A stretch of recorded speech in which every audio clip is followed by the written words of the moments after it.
Well, let's just say rookie mistake again. I left my mic unmuted or muted. So I was looking at some of these other things, and I was checking out some of the videos, and I was looking at some of the different things that were said. And this one in particular cracked me up. It was Ali Dawa discussing this. Now, the funny thing is that he said that he made Pierce Morgan stutter.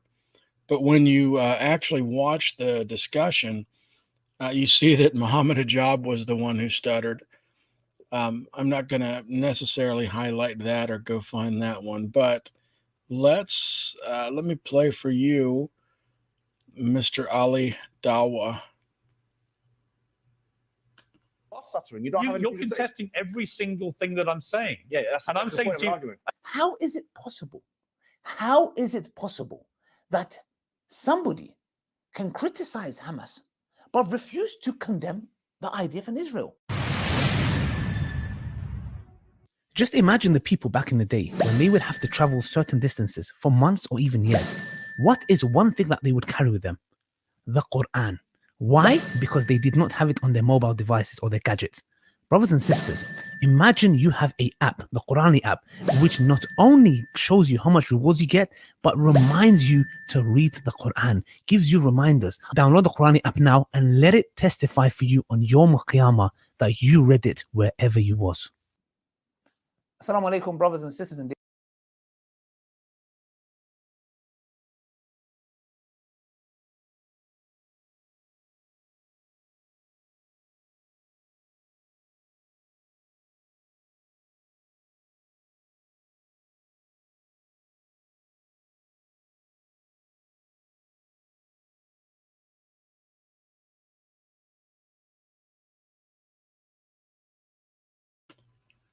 Yeah, sorry guys for the technical difficulties.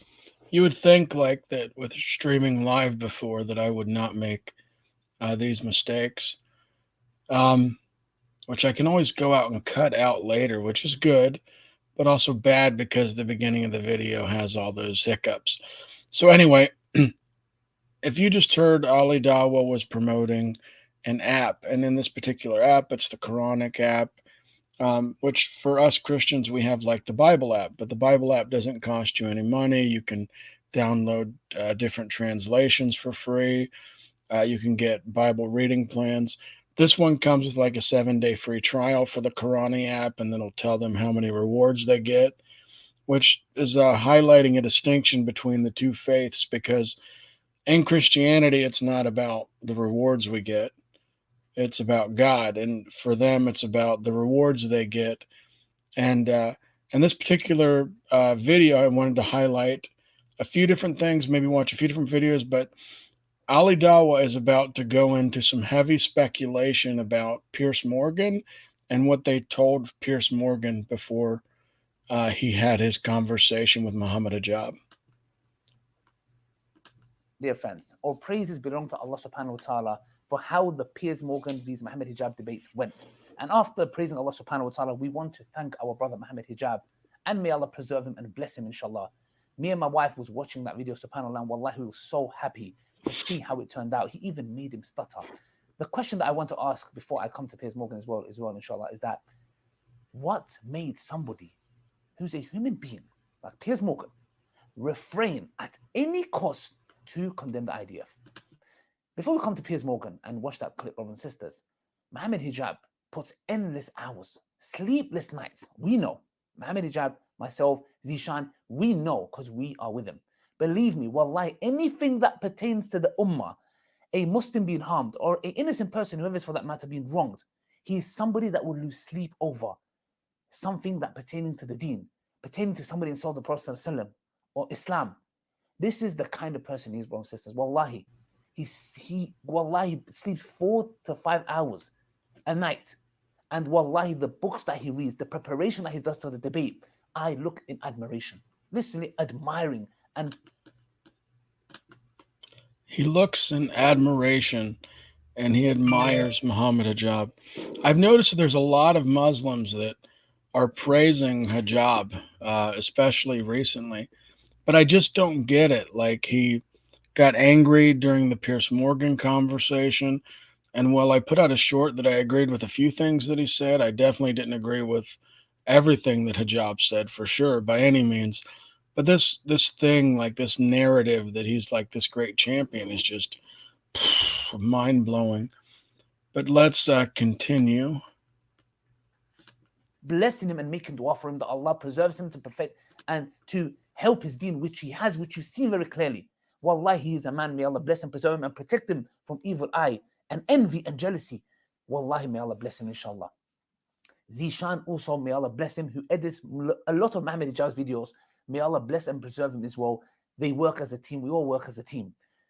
That's what I wanted to say because he deserves that praise. Coming to Piers Morgan.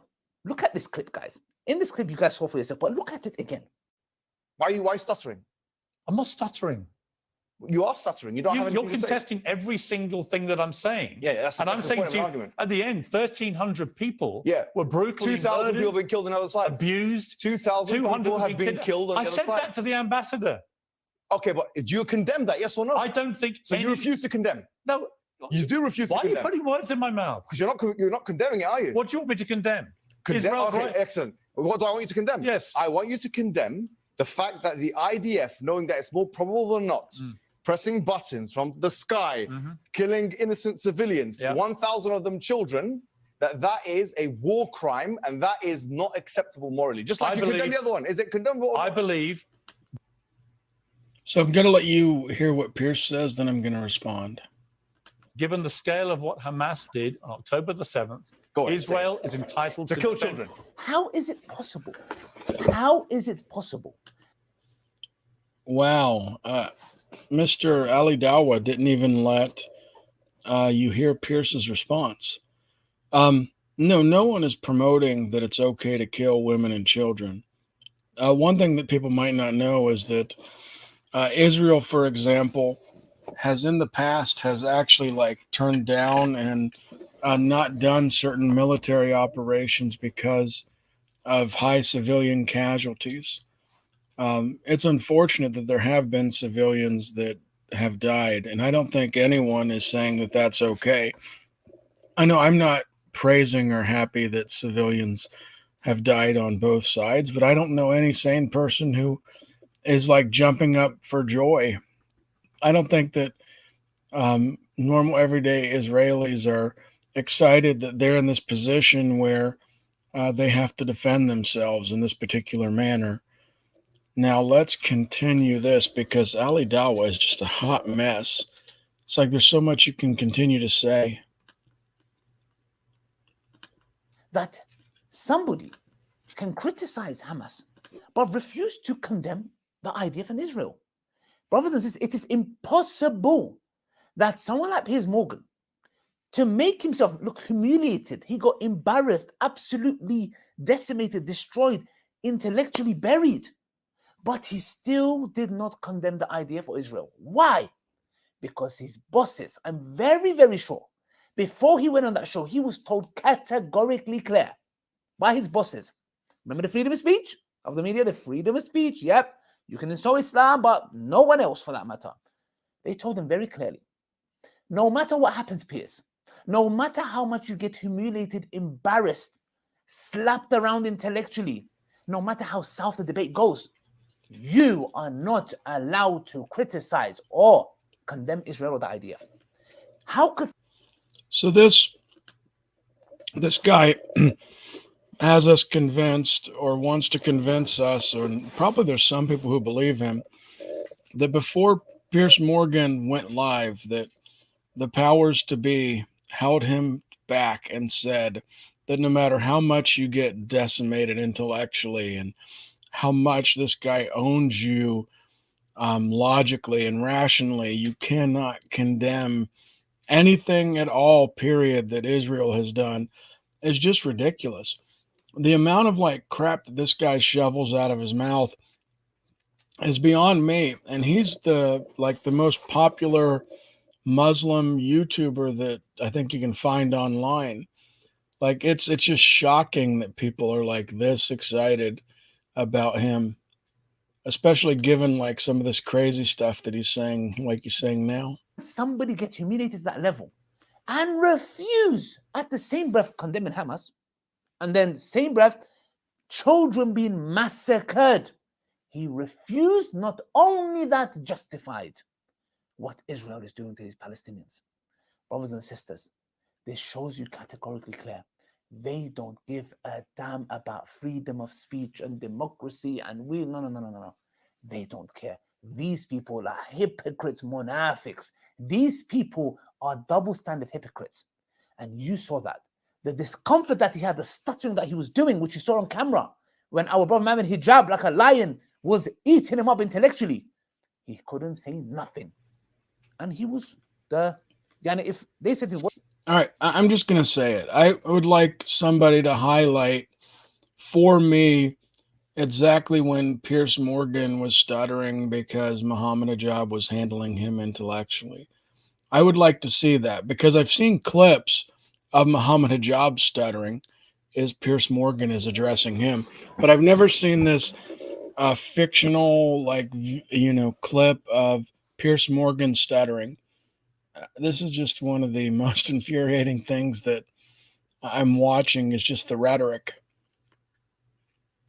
What does the word pusillanimous looks like? We will say Piers Morgan. But it also shows me that deep down he was threatened and he knows he will lose his job. There are people who've been arrested for being pro-Palestinian. So he knew very well. Piers, who talks about freedom of speech, he knew not for them. There is no freedom of speech. And Allah says in the Quran, Surah Mutaffifin, and I'll end on this. A'udhu billahi minash shaitanir rajim. Bismillahir rahmanir rahim. For the believers, this is, do not despair. Do not despair, Allah subhanahu wa ta'ala. Allah subhanahu wa ta'ala says in the Quran, فَالْيَوْمَ الَّذِينَ آمَنُوا مِنَ الْكُفَّارِ يَضْحَكُونَ عَلَى الْأَرَائِكِ يَنْظُرُونَ هَلْ ثُوِّبَ الْكُفَّارُ مَا كَانُوا يَفْعَلُونَ. But on that day, the believers will be laughing at the disbelievers. That's correct. As they are sat on canopied couches looking on, the believers will be asked, have the disbelievers not been paid for what they used to do? That is a promise of Allah. So Muslims will be laughing at the disbelievers. Okay. Not ever think like Allah says in the Quran, that Allah is unaware of what the evildoers do. He only delays them for a time where their eyes are going to look in horror. Me and you and every single Muslim is going to witness this. Like Allah says, sitting on couches. And we are going to ask, have the disbelievers, the enemies, the hostile ones, of course, been paid back for what they used to do? And indeed they will. Do not ever for a moment think that Allah subhanahu wa ta'ala is going to let them go scot-free. Never. Be patient, or believe. See, I don't understand like why he's trying to make a distinction, because in Islam, like a disbeliever is a disbeliever. Like, I mean, especially like when you're talking about the Day of Judgment, like when that happens, you're just going to have to pay for it. Like there's no negotiation. Like it doesn't matter, how much worse you were, like you're still going to wind up getting punished. But, and sorry, I'm trying to move around. My foot fell asleep. It's been a while since I've sat down to try to do one of these particular live videos. I need to get in the habit of doing more steady, more consistent. Also trying to figure out when the best time is for me to stream. All right, let's finish this clip off.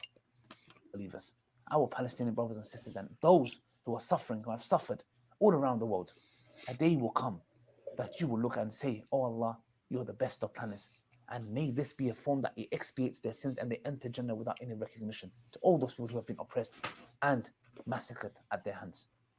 May Allah bless Brother Hijab. May Allah preserve him. Yeah, I'd like to see Ali Dawah with this virtue signaling that he's doing. I would like to see him actually address some of the things that Hamas has done. Like this whole thing that like all of a sudden he's just going to call out what Israel did, but like he's just completely fine with Hamas targeting and attacking and killing people at like a concert. Like they were at like a peace concert. Like everybody there was there for peace, according to everything that I've read. And they just were targeting them. They targeted families in their homes, but somehow like these guys escape the condemnation over this, but then they want to really, really hang it against Israel. All right, let me pull up the next video. Is that the one I want, or?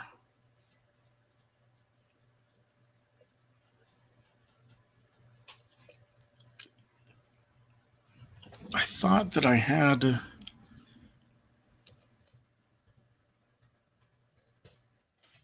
I've not pulled that one up yet, so let me.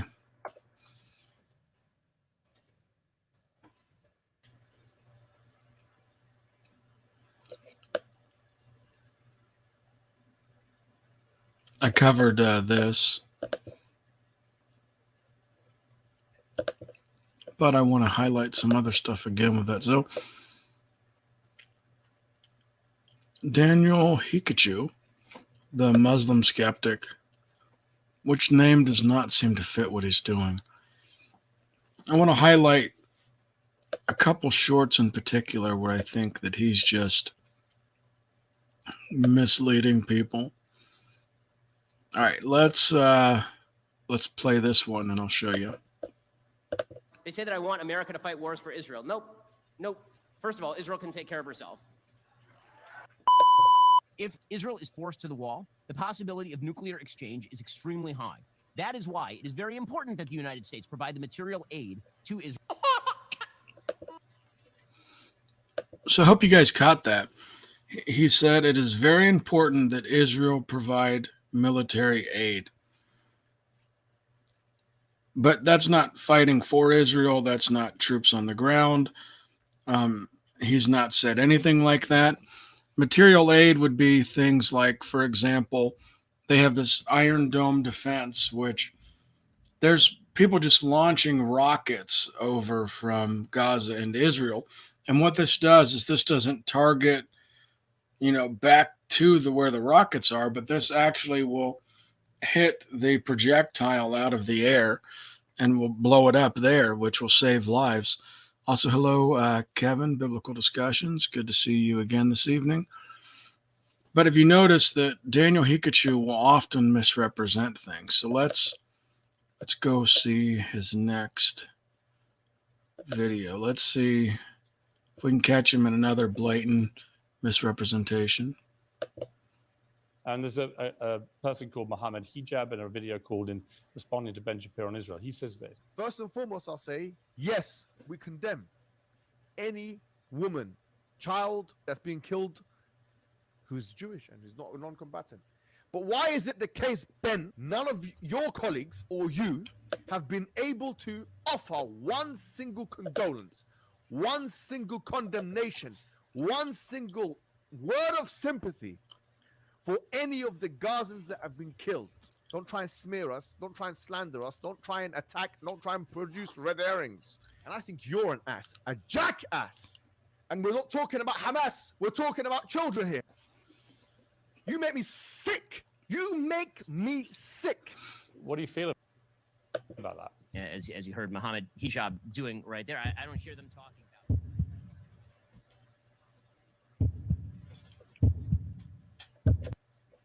See, once again, they're not showing you what was said. They're not showing you what the response was. They're not even showing you this, which I covered this a few days ago in shorts, which I'm going to try to do more of these kind of one-off shorts so that I can highlight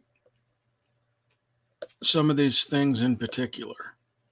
So let's go to my shorts. So this is Mohammed Hijab.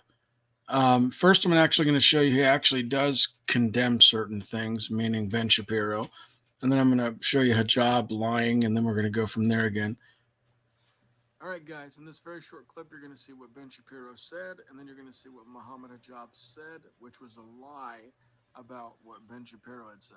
Slog through the Gaza Strip, attempting to avoid civilian casualties as best they can. And the West had better get ready for ugly images coming out of Gaza, all the fault of Hamas. It is a tragedy when a Gazan civilian is killed. And that is the fault of Hamas. It is the fault of Hamas.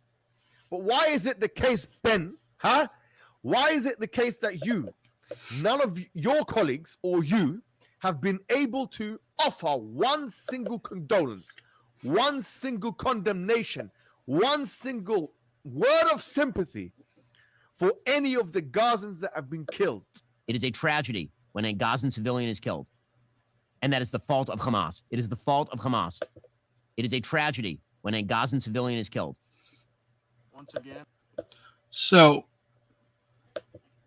Once again, that's another clip. It shows that Mohammed Hijab is wrong. Mohammed Hijab has a history of misrepresenting things, a history of not being honest with what's happening, not being straightforward with the situation. Now let's go back to Daniel Hikachu, because it was actually Daniel who posted that. But notice how they intentionally leave off what the other person says. They don't share the responses. But the thing is that your average person just clicking through is just going to take this. Let's see. Let's just click another random one. Why are more Muslims moving to Christian nations and not Christian nations moving to Muslim nations? Why do you think that is? It's economics, pure economics. If you look at Christians that move to Saudi and the Gulf, there's a huge influx of Christians from the Philippines, from Africa, from Eastern Europe that flock to the Gulf countries, Muslim countries. Why? Because of GDP, because of the economy. The influx of people of all religions and cultures to the US, to Australia, to Europe, it's purely because of economic opportunity, not because of there's some kind of better way of life. The way of life in the US, and I can talk to you because you lived 10 years in Iran, the culture of traditional societies, especially Muslim societies, is much more conducive to family. It's more of a family community-based life as opposed to an individualistic rat race, everyone is out for himself type of lifestyle that you live in the West. And that's because of the hegemony that we're talking about, because of liberal secularism, because of this pursuit of happiness at the expense. All right, I had to cut that one short right there. So the thing to remember when it comes to the U.S. is the U.S. is called one of the great melting pots, meaning that we have a lot of people here with different diverse opinions and views. But one thing that's always made the United States at least a good place to live, in my view, is the freedom of religion and the freedom of expression, meaning that I know Muslims. I work with Muslims. There is no discrimination at the job site where I work towards them or towards myself or towards secular people.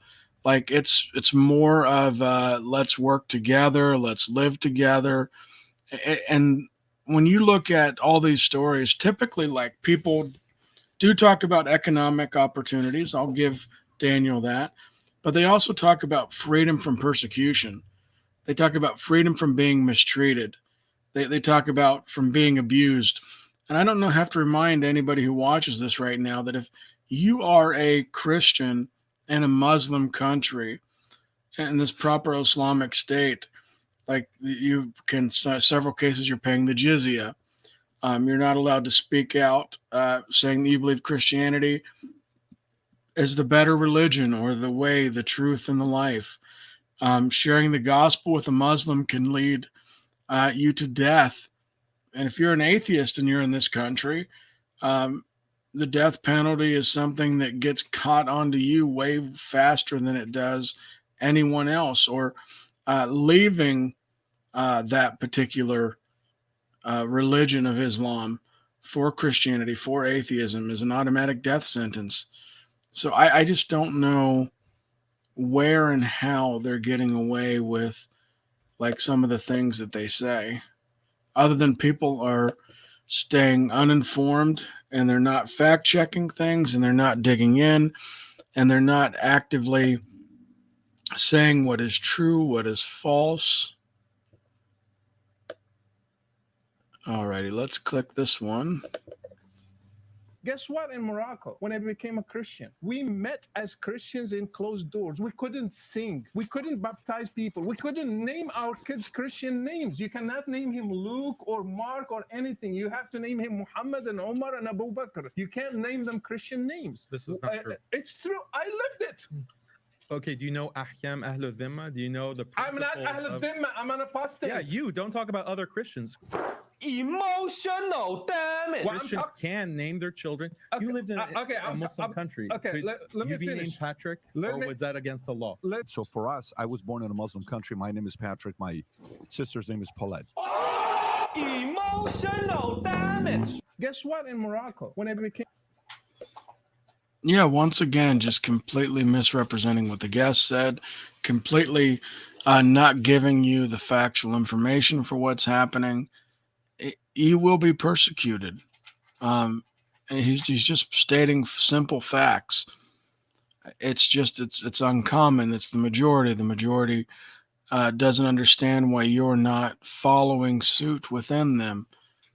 All right, I want to go and I want to check out some more of these kind of videos, but let me see who else I have.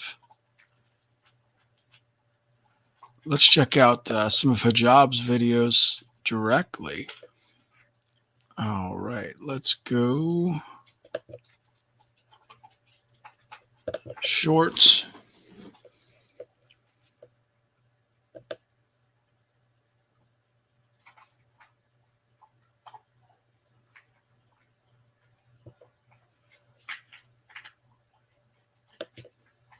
Israeli forces don't go in. It's just another one about the stuttering. I'm not going to play that one because we already covered how ridiculous that stuttering claim is. It was found to be unfounded. Let me maybe pull up a longer video.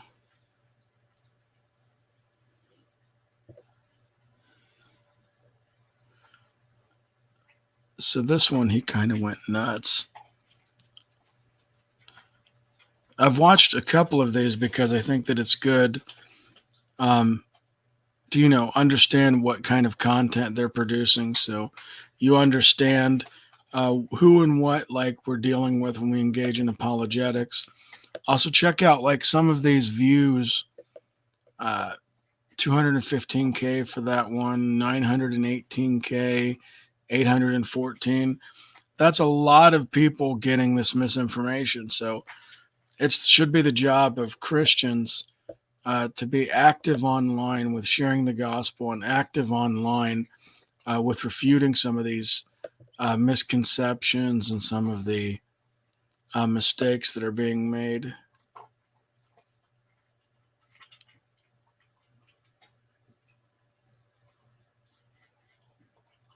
I don't know if I saw that one.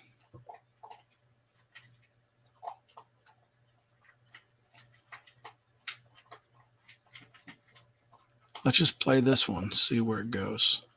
We have hundreds of students worldwide and collectively generating over $1 million in revenue with them.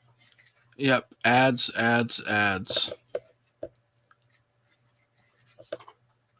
Your brothers and sisters in Islamnet from Norway are establishing a masjid, a dawah center. Establishing a masjid to convey the message of Islam is one of the best deeds a Muslim can do. There's a huge need for it in Norway. You know this and I know this. So that makes the reward even greater. So give generously and Allah Azza wa Jal will give you even more.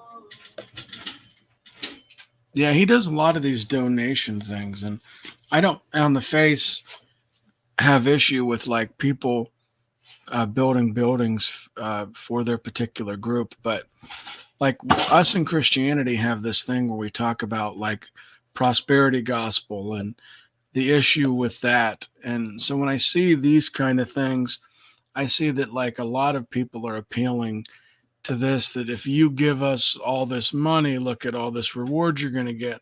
but you're not getting the return here. Your return will be later, much later after you die in Jannah.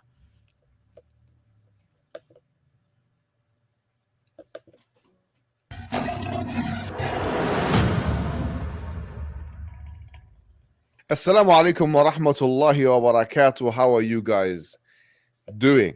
We have another individual in the Scandinavian region, this time of Arab origin, who has burned the Quran, and this is becoming a trend. And I was in two minds. Should I actually make a video about this individual or not? Then I thought, why not? Because actually some good can come from it.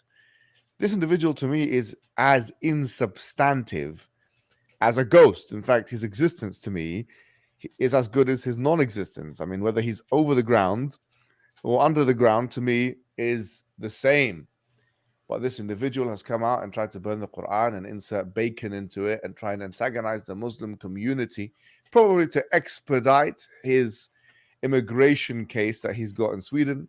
And then he, groveling on his hands and knees, effectively went to make a video asking the Swedish government to give him protection and criticizing them for one thing or another. I want to let the Muslim community know the following. We've actually been really using these people. Yes, we have. We've been using people like this Quran burner and the other Quran burner and the third Quran burner to build, I would say, some of the best infrastructure in Scandinavia.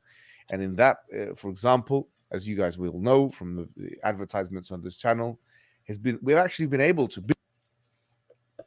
Yeah, he's basically saying that he's using this person who is burning the Quran in such a way that they can advertise to funnel money into the building of mosques, which, like I said, I don't have any issue on the face of somebody using money or collecting money to build a religious building. But like I said, there is something that seems predatory about reassuring somebody of all the rewards they're going to get later. Go ahead and give me the money now. But then also, as our friend here is pointing out, a suitable threat there. Like Muhammad Hijab has this way of saying things that aren't like the direct, he will find you and he will do blank. But he heavily implies that this will happen, or watch out, or this will happen. Like, he just does these things where, like, he tries to say it without saying it. He knows what he's doing. But the thing is that, like, I was just online earlier too, guys, and I was having a conversation with a couple of Muslims, and I was actually threatened. These guys actually, both of them were threatening my life. And I'm not saying that all Muslims threaten people's lives, but there are a few online who get empowered by people like this, who should know better and should think out things they say so that people don't get threatened. But the bottom line is that I live in the United States, so luckily I'm not in the substantial harm's way that other Christian brothers are overseas or in other areas. Also, I live and come from what is known as a redneck family, meaning that, like, you know, I know how to survive in the woods. I've been trained in self-defense. I've been trained hunting, all these other things, these skills that I would have. You know, so the thought that, like, somebody would honestly want to come to my home and do me harm would not be particularly smart for them. Also, in the United States, I'm not super worried about that happening. Like I said, the majority of Muslims that I interact with locally are nothing like this nut job that we're watching right now on the video. And you know, somebody says, well, why are you calling him a nut job? Well, the thing is that, like, I've reached out to people who, you know him or in direct, you know, contact. And I've tried to, like, finagle to get some of these guys for a conversation. And what I got back And if I can find the message, then I'll try to share that with you guys at some point. What I got back was that hijab just doesn't come on Christian channels. But I've also had the same thing where other Dawah guys will also prevent you from coming on their channels. Like Ajaz on, I forget the name of what they do because I haven't watched one of those videos in a while. But the arena, that's it. Where I'm actually was blocked from the arena studio, so I can't even get on in the back anymore. So, and all that was because I embarrassed Ajaz when it came to a theological discussion once, and that put me on the crap list. All right. Anyway, back to this. Build so far the biggest infrastructure in Scandinavia. Yes. And wallahi, I tell you this as a measure of explaining giving you glad tidings as the Muslim communities. A big chunk of that, a big reason for that actually has been because of the anger that the Muslim community has felt towards people like this. And sometimes we as the Muslim community need to get angry, to get mad, to get triggered. Why? So that we can respond in kind. And this is something Ibn al-Qayyim al-Jawziyah, he mentioned in one of his books, Shifa al-Alil. In fact, he says that sometimes the devil or the enemy of Islam or something which is negative can arouse us and give us the religious impetus to respond and to awaken something which would otherwise be dormant within our very psyches. And so I think we have to think of it from this perspective. This is positive. It's always been positive when you have a negative force which we then respond to, which we have an opportunity to do so here again. The link is in the description. This is the biggest Scandinavian Dawah center, and I went to it myself. I saw that they have tangibly and physically expanded its premises. They are printing materials. They have Qur'ans there that they're going to in the Scandinavian languages. They are expanding all over. They do Dawah in Norway. They do Dawah in Sweden, and this is the best for me. Tangible response. We haven't just been all mouth here. We haven't just been speaking, because someone will say, well, what condemning is not really getting us anywhere. We're doing something as the Muslim community in Europe which actually affects Muslims and non-Muslims in that region itself. And they're helping us. They are mass.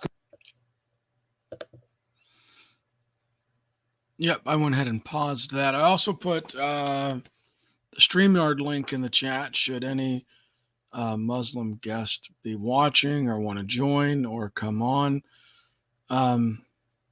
Also, should anybody throw up any super chats, those comments and questions I will respond to right away, even stopping the video to interact with, to, honor the fact, because if somebody throws a couple of bucks at a super chat, I think that you should respect the fact that they worked hard for their money. They're doing something to donate to help you to continue to do videos. And so I'm always encouraging people to interact with your super chats, because I know sometimes I'll send a super chat to a channel and it'll just get forgotten. And I guess sometimes they could just get too many. But I will tell you guys that StreamYard will actually section that stuff off for you now, to where you should have a whole entire row for just that, which makes it easier later, especially if I'm hosting a debate. All right, let me.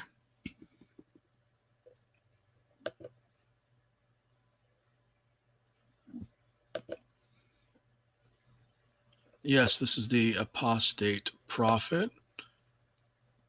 Once again, another YouTuber you guys know.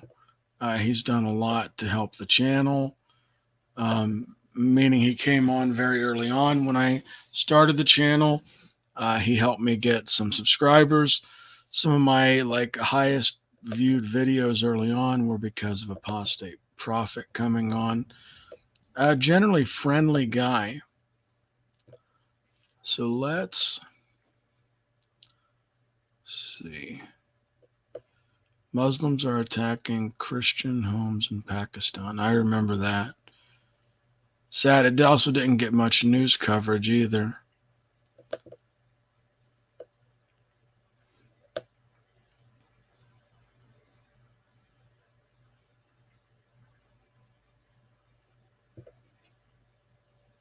This was another good video that was put out. I recommend people checking it.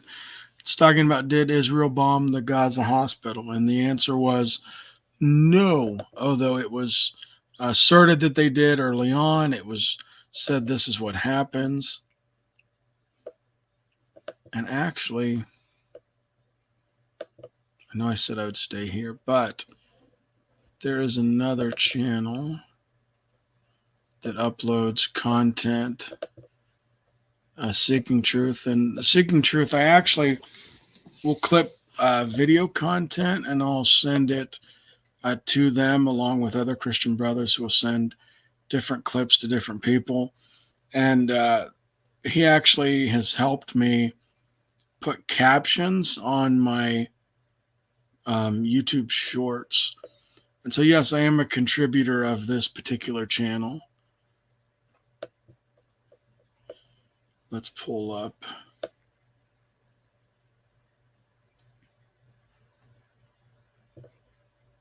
Let's click this first one. What is it that you're asking about? Female circumcision. Okay, female circumcision, and the most authentic opinion is that it is recommended. It's not mandatory. What is it? It's recommended, but it's not mandatory. Did I just hear that right? He's talking about female circumcision, which is basically genital mutilation. There's no two ways about it. That you're asking about? Female circumcision. Okay, female circumcision, and the most authentic opinion is that it is recommended. It's not mandatory. What is it that you're asking? It's recommended. Who would recommend that? That's incredibly bonkers. I understand that it does happen, but I guess I've always heard different Muslims that I talk with tell me that that's not the case, that it doesn't. Let's see. Oh, I remember this one. This was from a debate. Jake, the Muslim metaphysician, versus another friend of mine, Vin and Sori, who do music reviews. Being in person are not contradictory. So when you said that being in person was not contradictory in this table here, you said that about 5 minutes ago. Do you remember? Being in person are not contradictory. Theists believe that God is fully present in Texas, he's fully present in Pennsylvania, and he's fully present in Nevada. But we also believe that God is one. Now, for human limitations, in order for a person to be fully present, they would have to physically be there and could only be in one state at a time. So an unschooled person would make a fool of themselves and mock a theist, a Muslim or a Jew, by saying, oh, you believe in one God or three. You've got one God in Texas, one in Nevada, and one in Pennsylvania. You believe in three gods. That's because the person is not making the distinction between the ousia, essence or being of God, and the second category that we're dealing with, namely, which is states, which is a category of being that exists in time and space. Being in person are not contradictory. So when you...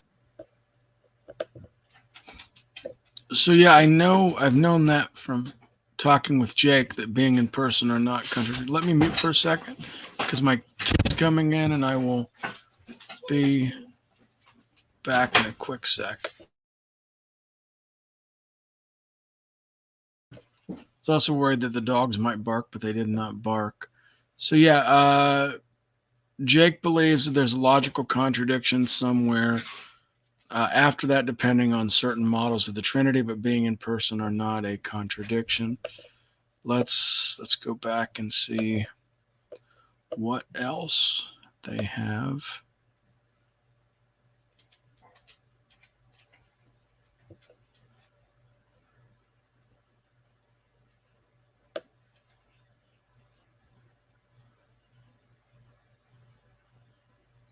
He's got a lot of different shorts from different people.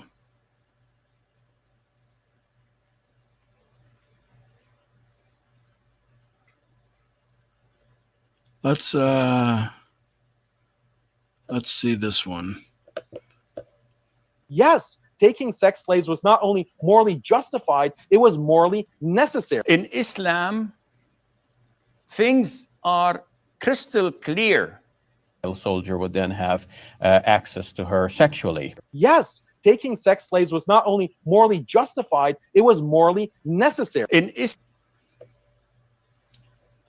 Whoa, yeah, I know a lot of these things. That's actually a good idea, clipping those particular comments and putting those into shorts, because that will catch people's attention. It's a quick short video you can send to one of your friends when they say, hey, my Muslim friend is saying that in time of war they don't have slaves, or they don't have sex slaves. Well, then you can share that, hey, they do.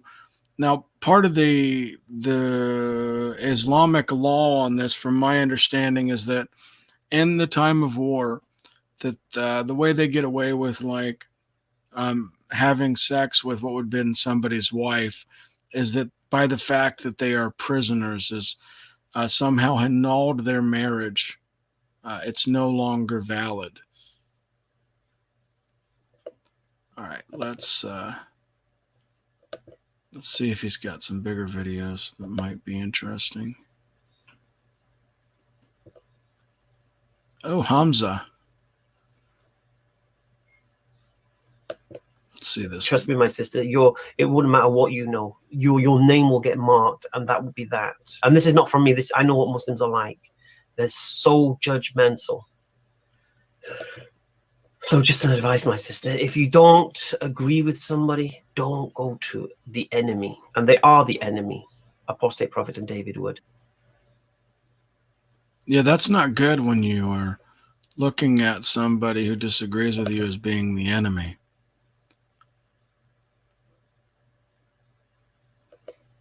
Hey, look, it's got my video popped up there too as a recommendation.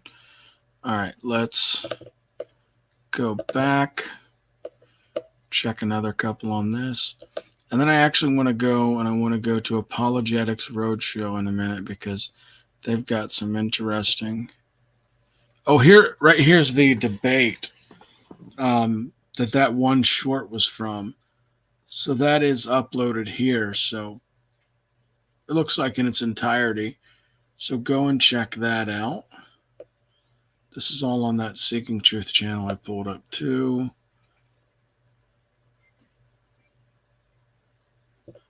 All right, let's go to that one.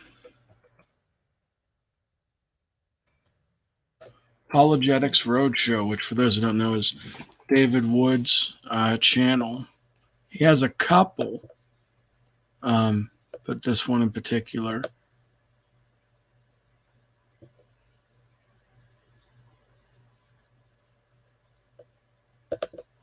All right, click on the videos.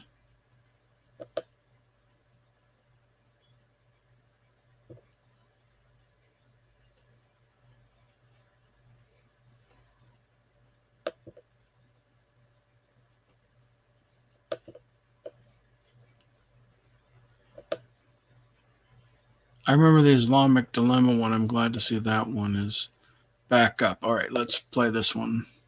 I chose Wix for my business because of its massive scope Naturally, for functionality commercial. and freedom of Skip. I'm your savior. Your prophet says that your salvation comes from me. I'm your ransom from hell. I pay for your ticket to paradise. Do you want me to be your savior? Oh, I watched this one a while ago, apparently. Way too many to count. Beginning. Have you committed a great big pile of sins the size of a mountain? If so, has Allah got a deal for you? Most Muslims have absolutely no clue what their own prophet said about how Allah forgives them and rewards them with paradise. They tend to think that Allah simply decides to let their sins slide. He sweeps them under the rug, pretends they never happened. But that's just not what Muhammad said. Most Muslims don't know what Muhammad said because their leaders hide it from them.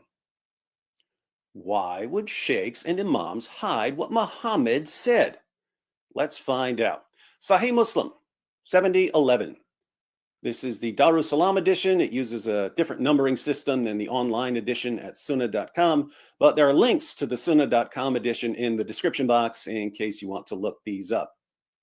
It was narrated that Abu Musa said, "The messenger of Allah said, when the day of resurrection comes, Allah, glorified and exalted is he, will give every Muslim, a Jew or a Christian, and he will say, 'This is your ransom from the fire.' When the day of resurrection comes, Allah will give to every Muslim, a Jew or a Christian. That Jew or Christian is the Muslim's ransom from hell." Sahih Muslim 7012. Before he reads that one, the thing about this is a lot like Christian theology, only we believe that the Jewish person who, is our ransom, the person who went to the cross, the person who forgave us, that intercedes on our behalf to the Father, is Jesus Christ. But when you're reading this, you come to find out that the Muslim does not necessarily pay for his own misdeeds. His misdeeds are actually put on another one, which is one of their biggest arguments against the Christian doctrine of atonement, that no one can atone for the sins of another. But it seems very clearly that in this particular verse that they are. And by verse, I'm saying that this comes from, usually from sunnah.com. Usually it's from the Hadith. Let's continue. Aun and Sa'id bin Abi Burda narrated that they witnessed Abu Burda narrating to Umar bin Abdul Aziz from his father that the Prophet said, "No Muslim man dies, but Allah causes a Jew or a Christian to enter the fire in his stead. If you're a Muslim and you die, Allah will send a Jew or a Christian to hell in your place." Sahih Muslim 7013 is a similar hadith, but it's narrated by Qatada. Sahih Muslim 7014. It was narrated from Abu Burda from his father that the Prophet said, "On the day of resurrection, some Muslim people will come with sins like mountains, but Allah will forgive them and will place them, the sins, on the Jews and the Christians." You can have mountains of sins, not to worry. Allah will take those sins and put them on the Jews and Christians, and the Jews and Christians will pay for your mountain of sins in hell. 110 Ahadith Qudsi number 8. Narrated Abu Musa, Allah's messenger said, "On the day of resurrection, my ummah, nation, will be gathered into 3 groups. One sort will enter paradise without rendering an account of their deeds. Another sort will be reckoned an easy account and admitted into paradise. Yet another sort will come bearing on their backs heaps of sins like great mountains. Allah will ask the angels, though he knows best about them, 'Who are these people?' They will reply, 'They're humble slaves of yours.' He will say, 'Unload the sins from them and put the same over the Jews and Christians. Then let the humble slaves get into paradise by virtue of my mercy.' Here, Allah orders the angels to unload the great mountains of sins from Muslims and to put those mountains of sins on the Jews and the Christians. So, if you're a Muslim with a mountain of sins, does Allah simply forgive you? No, someone has to pay for what you've done. Who pays for your sins according to Muhammad? I do. Or some other Christian does. Or some Jew does. Yeah, that seems pretty clear. I definitely agree with David's conclusion as he's going on there. Also, for those wondering, yes, that was a diet pop that I was drinking. I'm still on a diet, still working on using weight. Excuse me, sorry. For those who are looking for an update as far as like my medical goes, I'm feeling much better. I will not end up needing another surgery for a while to come. I'm losing weight. I'm getting a lot more, mobile on my foot after that. So praise God. It should be good. Also, things in general, like on a personal level, like family's doing well. I woke up this morning, as a matter of fact, guys, not to get too cheesy with you, but I woke up this morning and I was just thinking, like, I love my wife more today than I ever have at any point in our relationship. And that's after 19 years. So nothing particularly stale there. Not saying that there's no fights and there's no things like that, but as a individual note, just to give you that update, I'm doing well on that personal level. All right, let's click back for the video. Historically, there are way more Christians than Jews, so it's much more likely that a Christian will be paying for your mountain of sins. This means, of course, that in an interesting way, I'm your savior. Your prophet says that your salvation comes from me. I'm your ransom from hell. I pay for your ticket to paradise. Do you want me to be your savior? Do you want some other Christian or a Jew to be your savior? I'll go ahead and say it. A little thank you, David. Thank you, Christians and Jews, for rescuing us from hell would be nice. According to your prophet, Christians and Jews are literally paying for the most expensive gift you've ever been given. Show some gratitude, and you're welcome. Now, I ask you Muslims who are watching, why is this the first time you're hearing about any of this? Why don't your leaders ever tell you what your prophet said about Jews and Christians paying for your sins? Well, because their goal isn't for you to understand Islamic theology. Their goal is to keep you confident so you don't leave Islam. And they do this by lying to you in order to give you a false confidence. For instance, since the Bible was copied by hand for centuries, there are textual variants in the manuscripts, spelling differences, copyist mistakes, and so on. The same is true of the Quran. The same is true of any book that human beings copied by hand. But for decades, your leaders lied to you and said that the Quran is different from every other book. Every copy of the Quran in the entire world is exactly the same, right down to the letter. Zero textual variants. It was a total lie. But they wanted you to feel like there's something special about your book to give you a false confidence. When it comes to salvation, they do the same thing. They say, look, Christians claim that Jesus willingly died on the cross for your sins, but how can one person pay for the sins of another person? Isn't that completely unjust? That's why Islam is better. In Islam, people pay for their own sins. That's just. They obviously can't give you this false confidence, this false sense that Islam is somehow more just than Christianity, if you know what Muhammad said about Allah punishing Jews and Christians in hell for your sins, so they hide it from you and they lie to you. This raises an important question.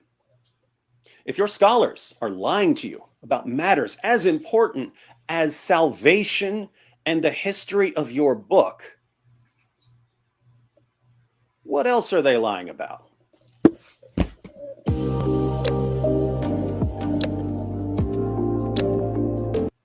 Try to stop that before the music plays, because music can sometimes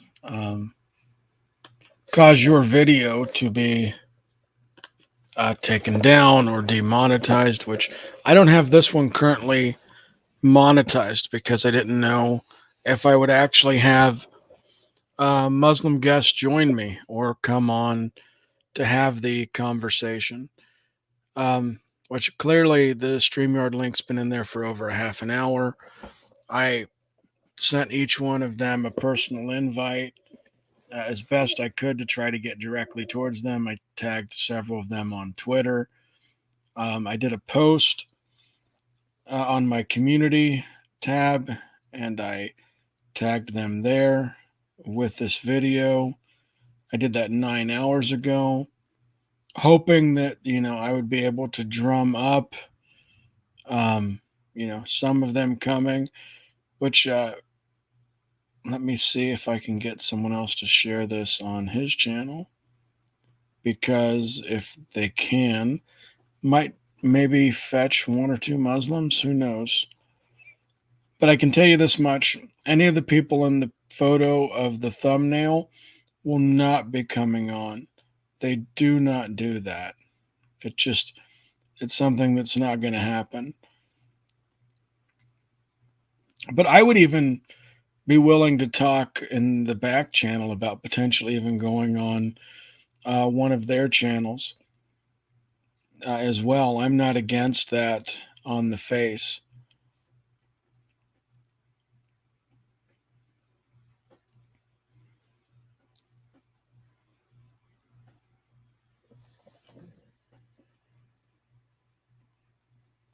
Just saying.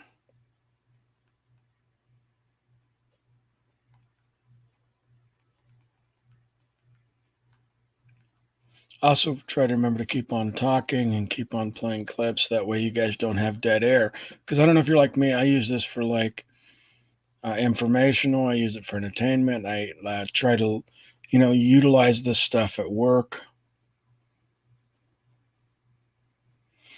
I think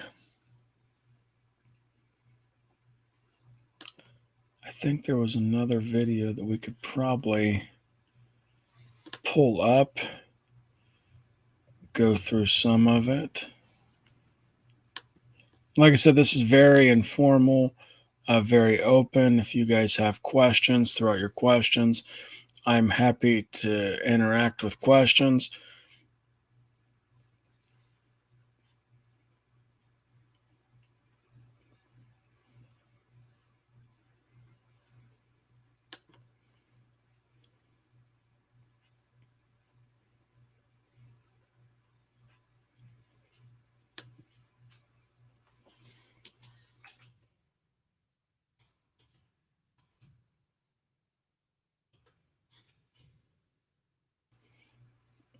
This is another interesting channel that I like to check out periodically. It's called The Archive. I don't know who in particular hosts it, but on this channel you'll find a lot of good clips, a lot of decent videos, primarily highlighting Sam Shamoun's interactions. So let's see, what can we find? Also, if you guys have a recommendation of something you would like me to pull up and look at, I'm happy to pull that up, look at that and examine it and have questions.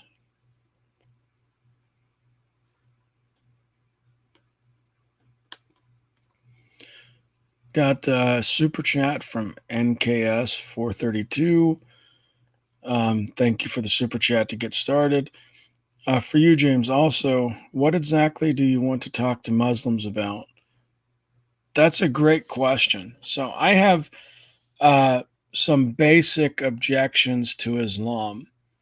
And like I've told everybody, if they could simultaneously show me that Christianity is false and that I'm mistaken about Jesus Christ being God, well, elevating Islam in a way to answer my objections, then I would convert. I would move over. The thing, though, is that I've seen nothing that causes me to want to reject Jesus Christ as God. I've seen nothing that is going to move that needle as far as that goes. As a matter of fact, some of the more outrageous things that some people do to me online from that side drive a bigger hole in it, because I'm like, hey, all these people, and I interact with 5 or 6 of you, this past week, and out of that, like 5 of you are either being hypocritical or lying to me or even threatening me. Now, like I said, that's not majority of Muslims, because the Muslims that I work with, I never have any of these kind of issues, but it's online in the Dawah and apologetics scene where these things happen. So yeah, that's one thing. But I would like to, depending on who the Muslim is, I have very specific things to talk about. Like Daniel Hikachu, I want to talk about why in particular he takes certain extreme positions. Muhammad Hijab, I want to focus in on him, like why he feels the need to be over the top in presentation. Is this who he is? Can he self-regulate? Those kind of things.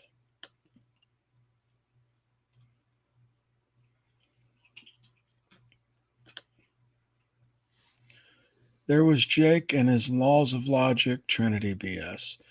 So this is another super chat too. Thank you for that. So I disagree with Jake on the Trinity wholeheartedly. And I get asked a question from time to time that's, why are you friends with Jake? Why do you hang out with Jake? I always ask somebody on the face of that, would you rather like I broke off all communication with Muslims who I disagree with or have had issues with in the past, or would you prefer that I maintain a level of dialogue and openness to communicate so that hopefully someday I can, address this Trinity argument in such a way that would bring, Jake to Jesus Christ? That would be the goal. And I know that he's probably got the side goal of bringing me to Islam or converting me. I don't see that happening. And I know that Jake in the past has not had flattering opinions about me. Jake thinks I'm a moron, and he's been very vocal with the fact that he's, thought I'm a moron. But Jake thinks a lot of people are morons. So I don't take a lot of offense. I don't hold a lot of personal grudges for very long online. Usually, like, there's short periods of time where I might argue with somebody or disagree. But I do want to do a video focused on the Trinity. There might be I might actually review this discussion, Vin and Sori and Jake on the Trinity. For those who were with us a little bit earlier, I went to the Seeking Truth channel and the debate was there, which was good because I thought maybe it might be gone. But that is Jake versus Vin and Sori on the Trinity. I like a lot of Vin's points. Jake and I have been in severe disagreement about that particular discussion. I hope that answered some questions as far as that goes, as far as some of my thoughts. And once again, thank you for the super chat. I appreciate it. All right, let's see if there's one of these that I want to play.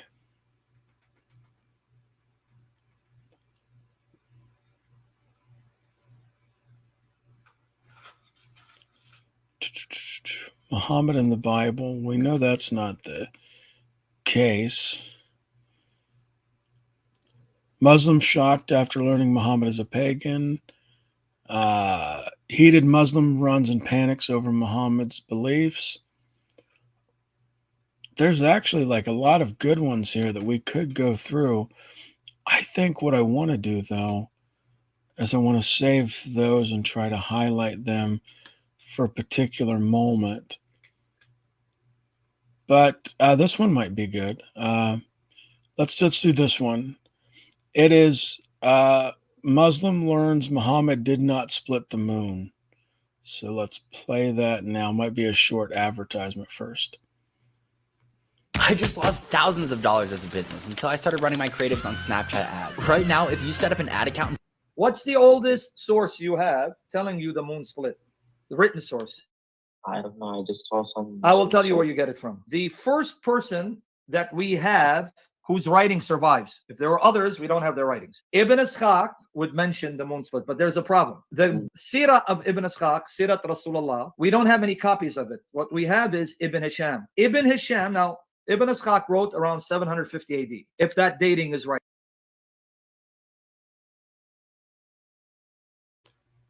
All right, guys, sorry for muting that in the middle, but I did promise at the beginning of the video to address super chats as they come in.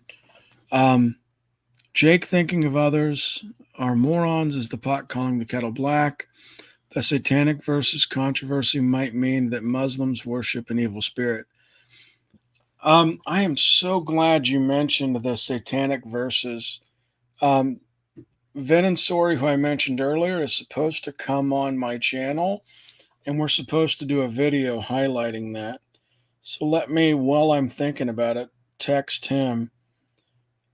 But no, NKS 432, I appreciate you mentioning that. See, the satanic verses were something that I was always told was not, authentic, not something that Muslims believed. Boy, was I surprised when I found out that there was authentic sources and this was a Muslim belief. I'm just sending him a text. Oh,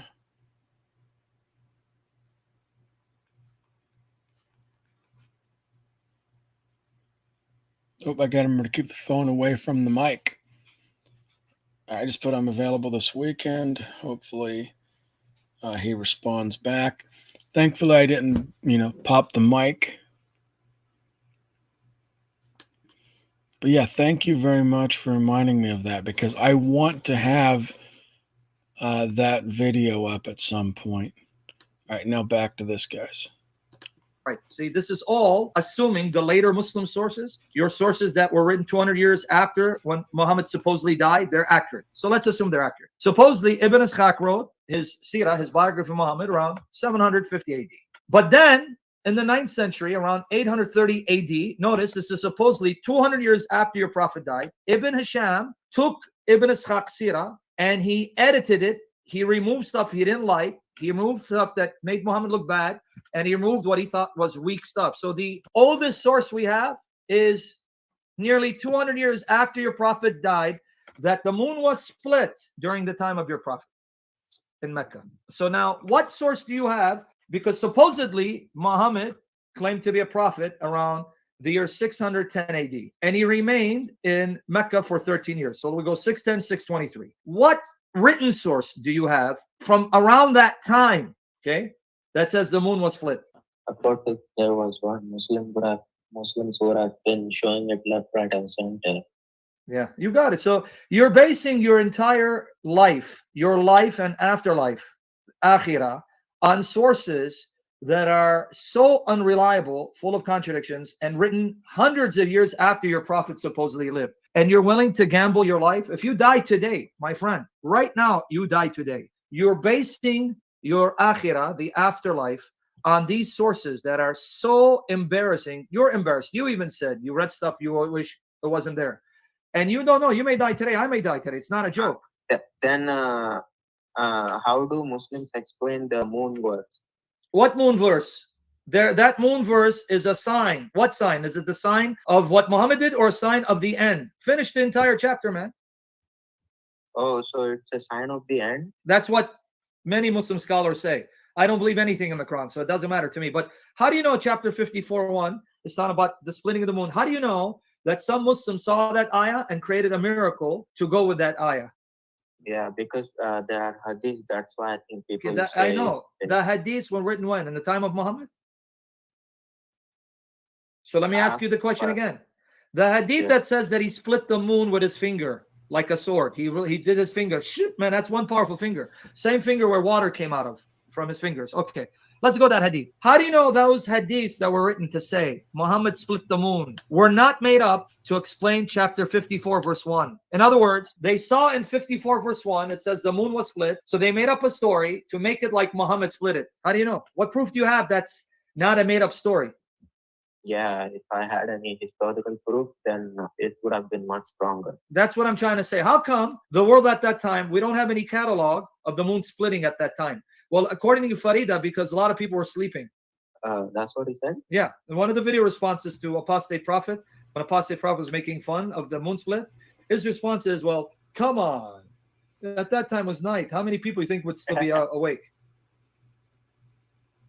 Why, like, did you try to reach out with him to talk? He won't debate. He says he doesn't debate us. Just like Ibn Slab won't debate online.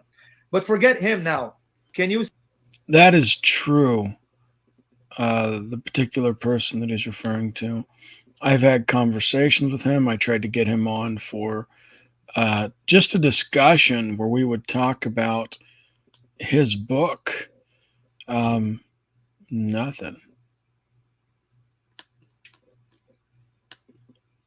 Oop, I wound the video. Sorry, guys. All right, let me get back to where we were. They prove nothing but that your prophet is a false prophet. Because no, even Allah said, I am Wahid, you know. Okay, what does Wahid mean? What is Wahid? He's one what? One means everything one, that's it. So you mean he only has one attribute? He doesn't have multiple attributes? Sifat? No, not about attributes. You just said one means everything's one. So what does one mean? You just contradict yourself. If everything's one, that means he only has one name, one attribute. He is one in essence and he is one in person. Show me where it says one in person. Where does the Quran say he's one in person? When he speaks, he does not have like different person. You sure? He speaks of himself in the third person we, and then he speaks of himself as I, then he speaks of himself in he. In the same verse, he goes from one pronoun to another. He's confused here. Can I show you? Sometimes he wants to be majestic. Okay, so you're saying that being plural is more majestic than being singular. Good job. Like we, you know. Okay, but notice what you said. He speaks in the plural because he wants to be majestic. So you just admit plural is more majestic and greater than singular. Okay, now let's go back with this chapter 17, verse 1. Here's where I want to confuse because Allah is all over the place. It says, glory be to him, glorified be he, who took his servant by night from Masjid al-Haram, the inviolable mosque, to Masjid al-Aqsa, the farthest mosque, whose precincts we blessed, so we might show him some of our signs. So who's speaking and saying, glory be to him, glorified be he? Of course, Allah is speaking. Allah is speaking about himself. So Allah is saying to himself, glory be to him, who's me, who took his servant, who's my servant, so that we might show him some of our signs. So Allah's praising himself? Yeah. And he's worshiping himself? He's praising himself. Yeah, and that's worship. When I say subhanallah, that's worship, right? Ibadah, right? Yes. So Allah just did ibadah. Allah just did ibadah. He worshipped himself because he said to himself, glory be to him. That's ibadah. That's worship. So Allah's worshiping himself. Is that what you just told us? Look, I am not as intelligent as you. You are going to get me stuck. No,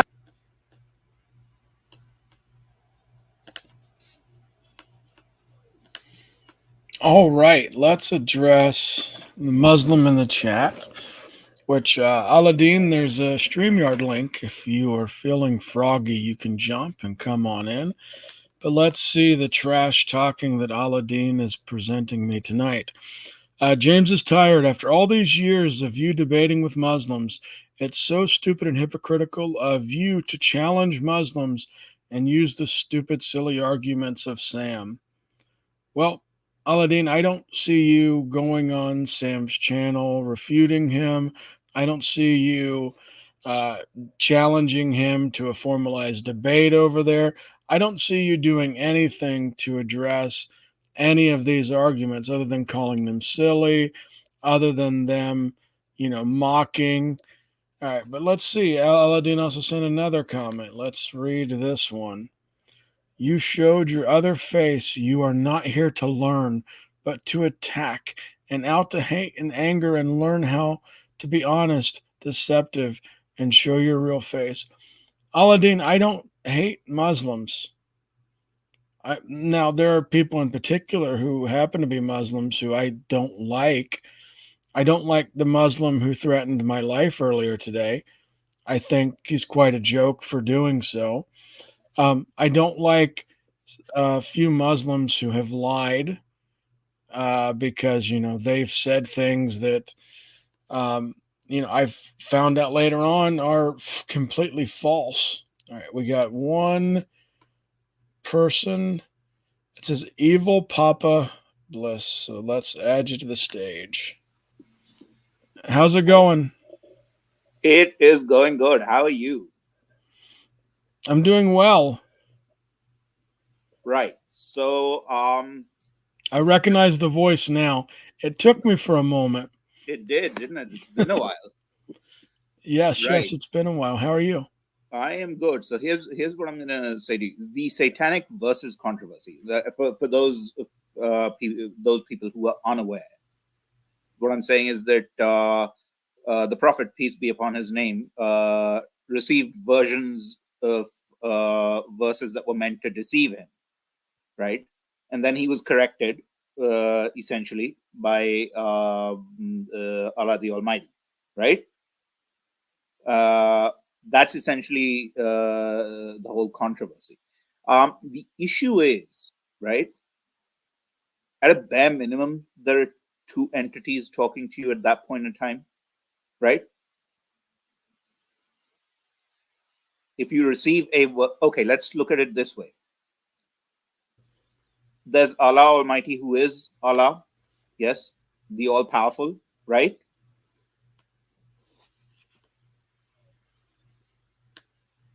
Yes, James? Yeah, sorry. I thought you were talking to the audience. I was pulling up a video on the satanic verses. So there is Allah Almighty, who is Almighty, right? Yes. And then there is this other entity, right? Both of them are communicating, right, to Muhammad, right? Yep. How do you know? How do you determine, right, which one is God and which one is not? Welcome back, everyone. There we go. I just got a video ready, so when we're done, we can go through this and discuss and address some of this satanic verses. Also, Aladdin, the StreamYard link is still there, waiting on you, buddy. Yeah. So how do you determine which one is God and which one's not? Like, as in, practices of Islam, some would say are questionable. I'm not going to make a value judgment on that, right? Because I don't have a touchstone to judge that on.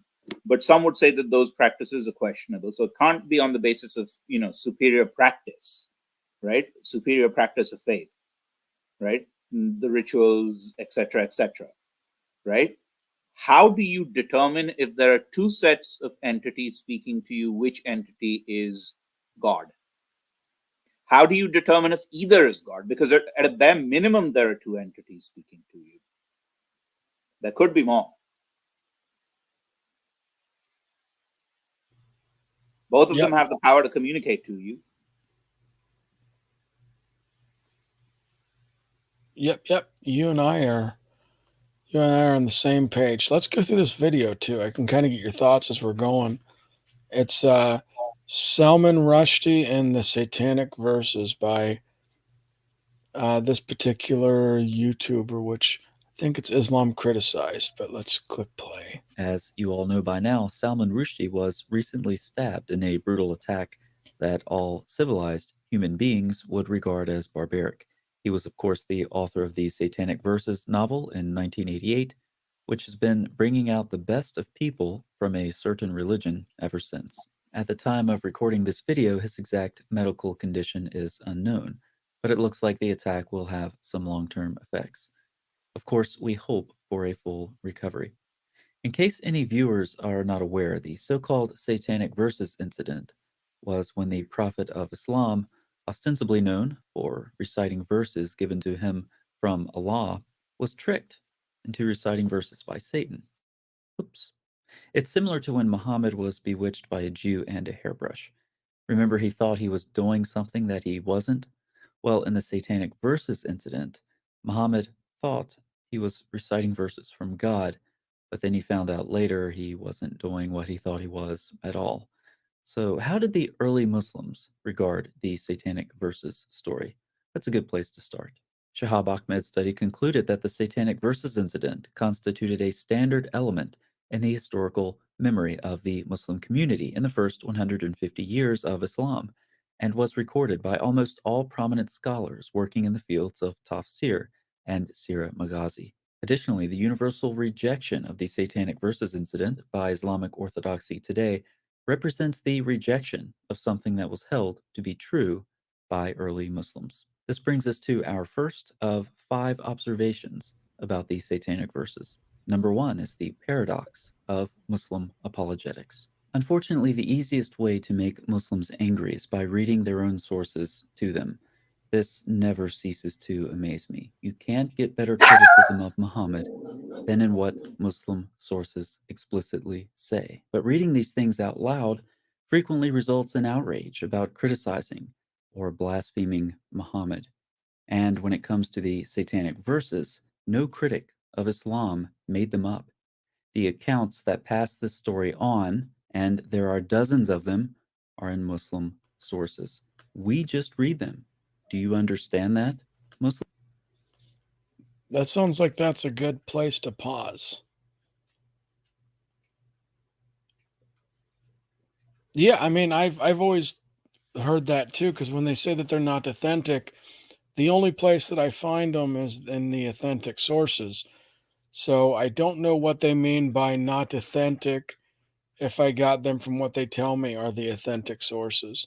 Are they saying that all these Muslims close to the time of Prophet Muhammad got so many things wrong that they had confused themselves in such a way that they believed that their prophet had talked to Satan or had, talked to a demon or got confused in the message? Like, I just don't know. Like, that doesn't make sense why anybody would do that. Yeah, no, I'm with you. And the other thing is the other quibble sort of that I have with this thing is like one of the miracles that the Muslims sort of suggest is the Quran itself, right? And it is a beautiful book, like ring structure and everything, beautifully written as with poetic license. Problem is that they seem to think that there's this standardized, as in if it's a miracle, right? And it doesn't go one way or the other. There were multiple different versions of the Quran, right? So if it's perfect, if the Quran is perfect and it is a miracle, why are there multiple different versions? Is one version more perfect than the other? Are they all the same? This thing, like, there's actually an article by Toby Lester called "What is the Quran?" It's on the Atlantic, right?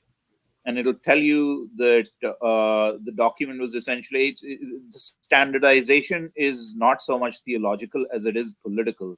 It was standardized in under Uthman's rule a number of years after the passing of Muhammad, right? So it is a somewhat orchestrated text. It's almost like you standardizing a curriculum, right? It's like we're going to teach this, and not this. That doesn't to me dispels the idea that it was delivered from God as a perfect miracle, because you wouldn't have the need for standardization at that point. Yep, and Mr. Aladdin, James is tired. Islam criticized this is stupid and blocked me last week after I exposed him on his own channel so many times in the comment box. I challenged him hundreds of times and he refused to debate me. Well, Aladdin, there's a StreamYard link that's been in the chat since you started commenting. What I'm going to do is I'm going to put you in what is known as a timeout. And that timeout will prevent you from commenting in the chat for a period of time. Then what you can do is if you want to come up and actually engage, then come on the stream. You can wait a few minutes and then you can engage me. But other than that, the grandstanding in the chat won't fly. All right, back to the video. Muslims, let's see. If you get mad at someone for reading the sources of your own religion, the problem is with A, the person reading the sources, or B, the religion itself. B is the correct answer. I hope I didn't lose anyone with that exceptionally difficult pop quiz. Second, Muhammad committed shirk. Wait a second. Slow down before you get angry. What did we just establish? That if you get mad at someone who's reading the sources of your religion to you, the problem is not that person. The problem is your religion. Okay? So let's continue. The prophet's own characterization of his error is remarkable for its choice of words. I have obeyed Satan and spoken his words, and he has become a partner in God's matter with me. The use of the verb sharika immediately associates the prophet's error with the concept of shirk, the cardinal sin of sharing partners with God. Shirk, which Muhammad's sin is associated with, according to the words spoken by Muhammad recorded in Muslim sources, is a sin so major that according to the Quran, it will not be forgiven. Surely God does not forgive anything being associated with him. Let's hear the words of the Prophet of Islam one more time. I have obeyed Satan and spoken his words, and he has become a partner in God's matter with me. So Muhammad committed shirk according to his words given to us in Muslim sources. That would seem to cause some difficulty with the Islamic doctrine of the infallibility of the prophets, given their biggest prophet committed the biggest sin. Dr. Ayman Ibrahim catches both of these nuances here. If true, the Satanic Verses incident refutes the claims of Muhammad's infallibility and immunity from sin, or worse, it presents him as a non-monotheist, at least in a temporary concession, even after he encountered Allah and received the Quran. Observation number 3. Muhammad could... Yeah, that would be a good reason to not have these verses be authentic, or to do whatever you can, because that sounds like a huge contradiction. No wonder why people would want to just outright reject this on the face of it.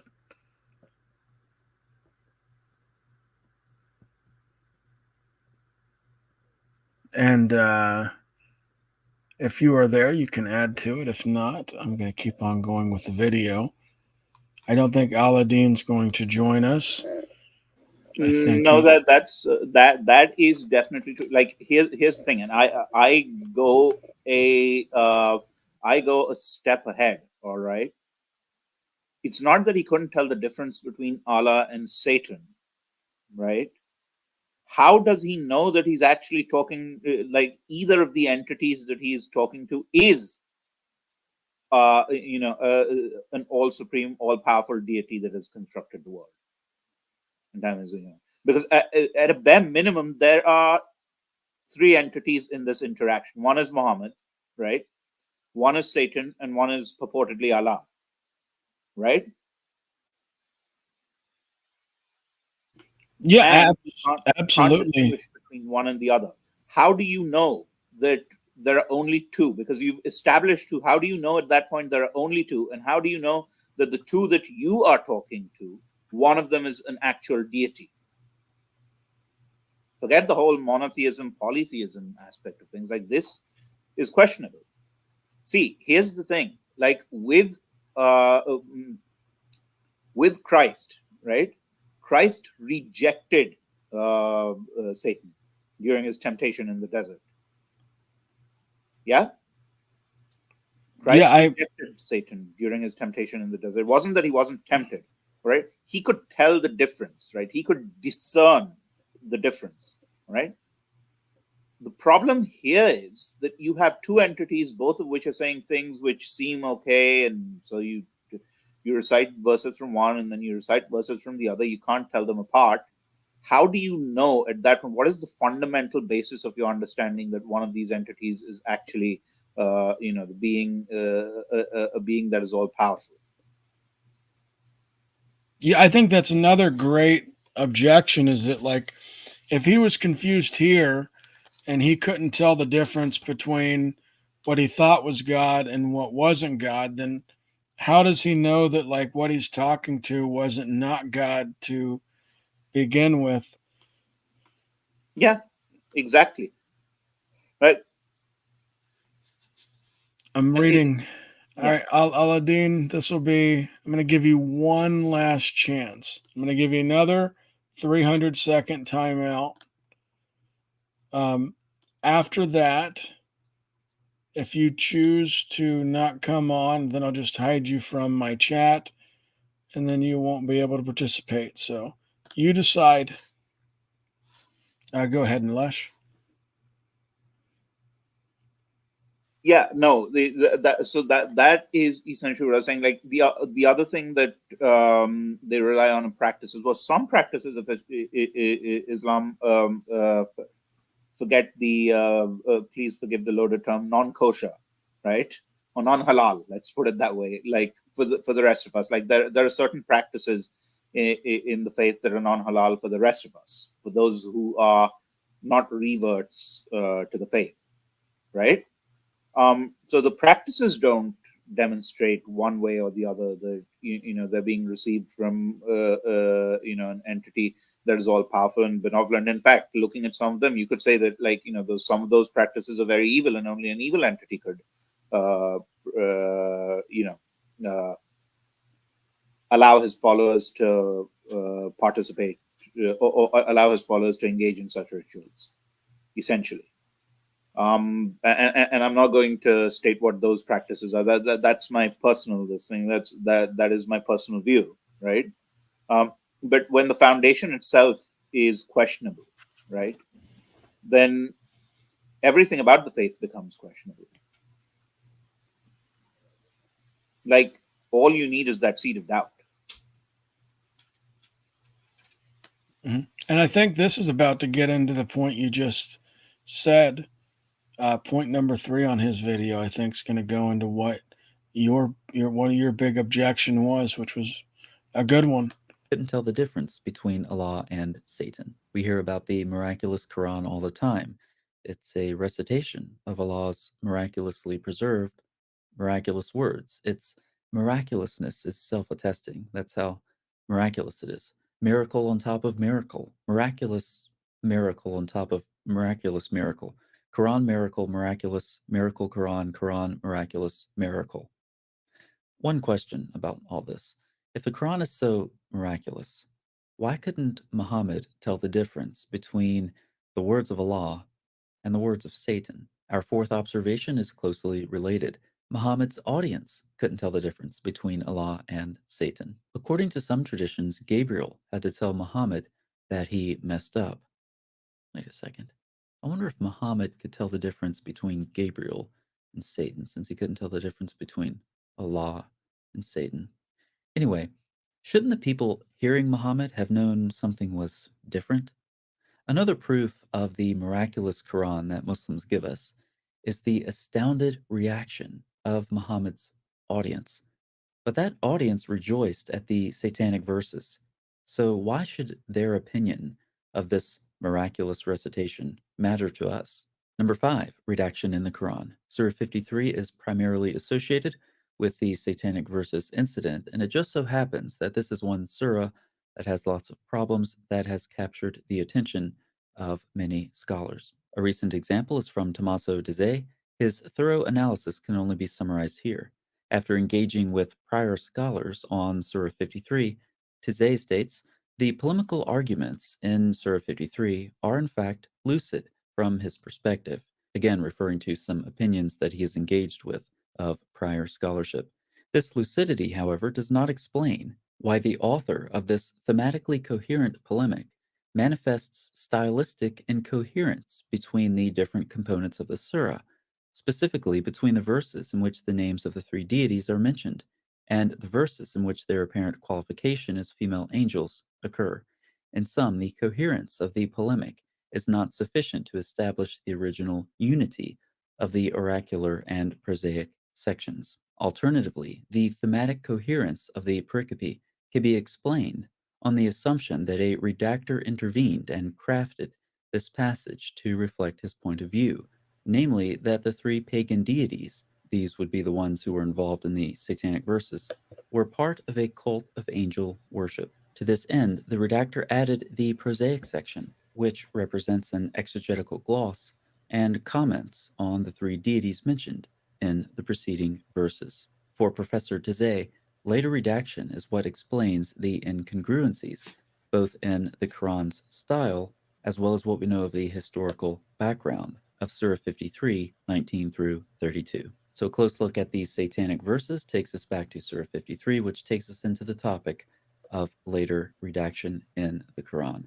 But we better not talk about that too much, because we might make some people mad. So in this video, we saw the paradox. Yeah, he covered a lot of the points that you were starting to bring up. Definitely interesting. This was a good video going point by point, like the paradox of Muslim apologists, his first point, Muhammad committing shirk, which associating partners with Allah. This third point, Muhammad couldn't tell the difference between Allah and Satan, given that.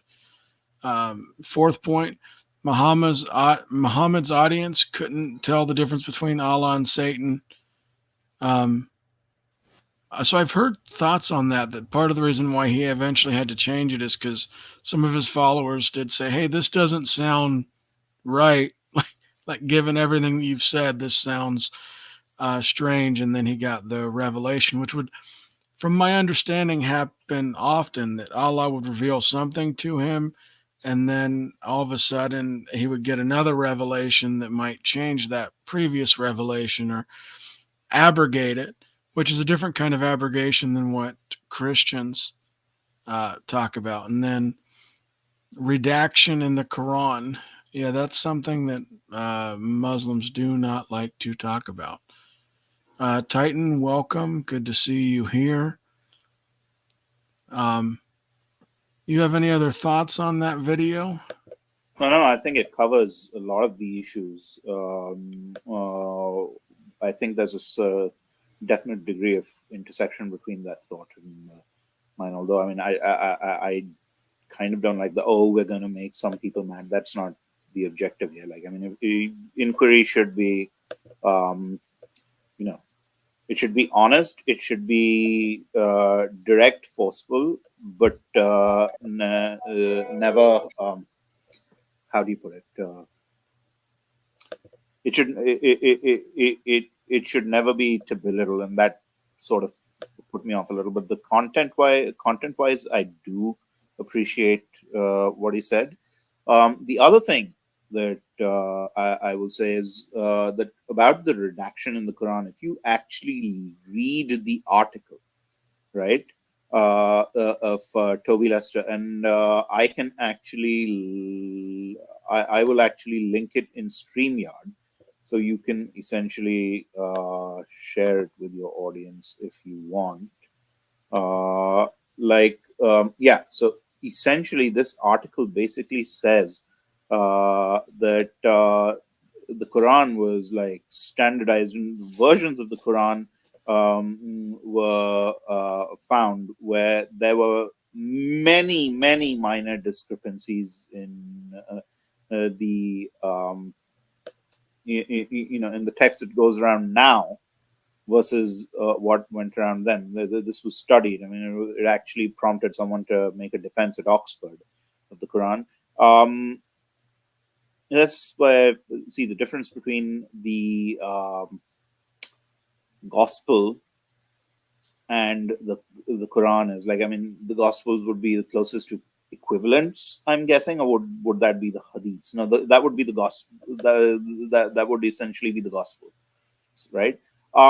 There are substantial differences in the Gospels as well, but that lends credibility to the fact, because it's like, you and I go watch a movie, right?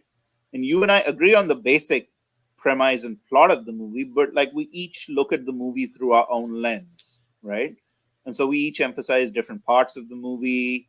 We like certain parts, we don't like certain parts. And so if we were asked to write a review of that movie, right?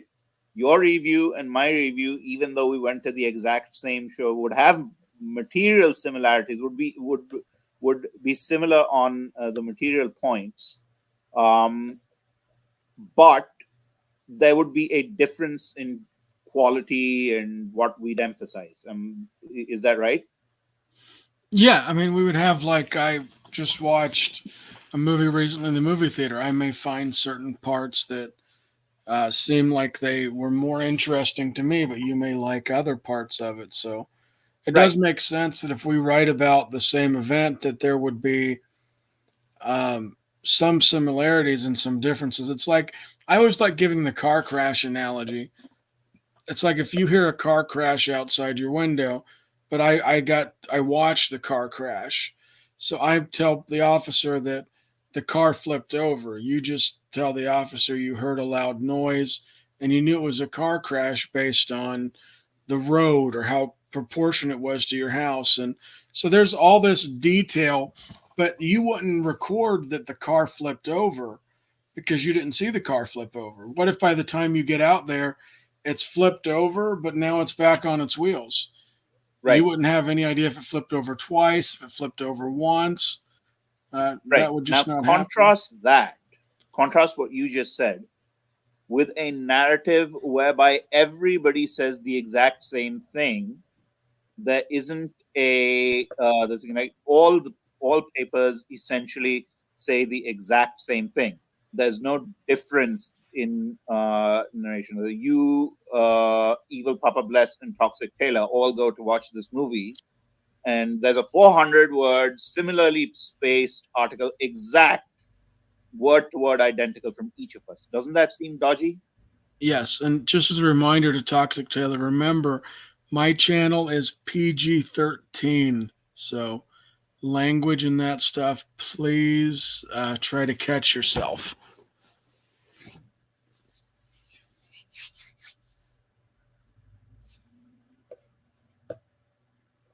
He might not be able to unmute or talk at this particular moment, which is fine. What's going on? Hey, Toxic. For those who don't know Toxic is somebody who we've known, definitely a controversial figure in the community and in discussions.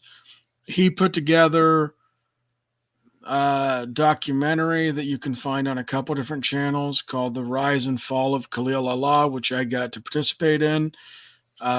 Just search that, Rise and Fall of Khalil Allah, and one of the couple of channels that this was on will do it. Like I said, that on the other hand does not have the language restriction that my channel does, so there are some colorful words within that, but it's from those who documented the series of events. Toxic, we're just talking about the satanic verses at this particular moment before we move on for a little bit. Oh, I got a recommendation. Yeah, have you guys heard of Nabi Osley? He just recently covered that. No, I have no idea who you're referring to. Yeah, I'll put a link to his channel. He's got, you remember The Sims? Remember The that Sims, for the computer? Yes. Well, he's got a Sims, like he's got that, but he's like made it like the Prophet Muhammad and the companions, and he's got this whole thing where they go over all the hadiths, and it's a pretty good channel. I'd say it's probably it's very well put together. I'll send a link to it right now, but he just went over the satanic verses.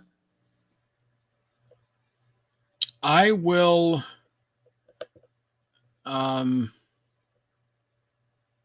so I will definitely take a look at that at some point, but I won't actually review it on this video. I'm trying to not give Muslims excuses for not talking to me. And if I show an image of the Prophet Muhammad on my channel right now, that's going to be their excuse for not talking to me. So, although they'll just find some other excuses, the ones who don't want to talk to me anyway, but you will find that there. You will find that there. They do have them in full scale. And it goes over his life, and he talks, he has interactions with people.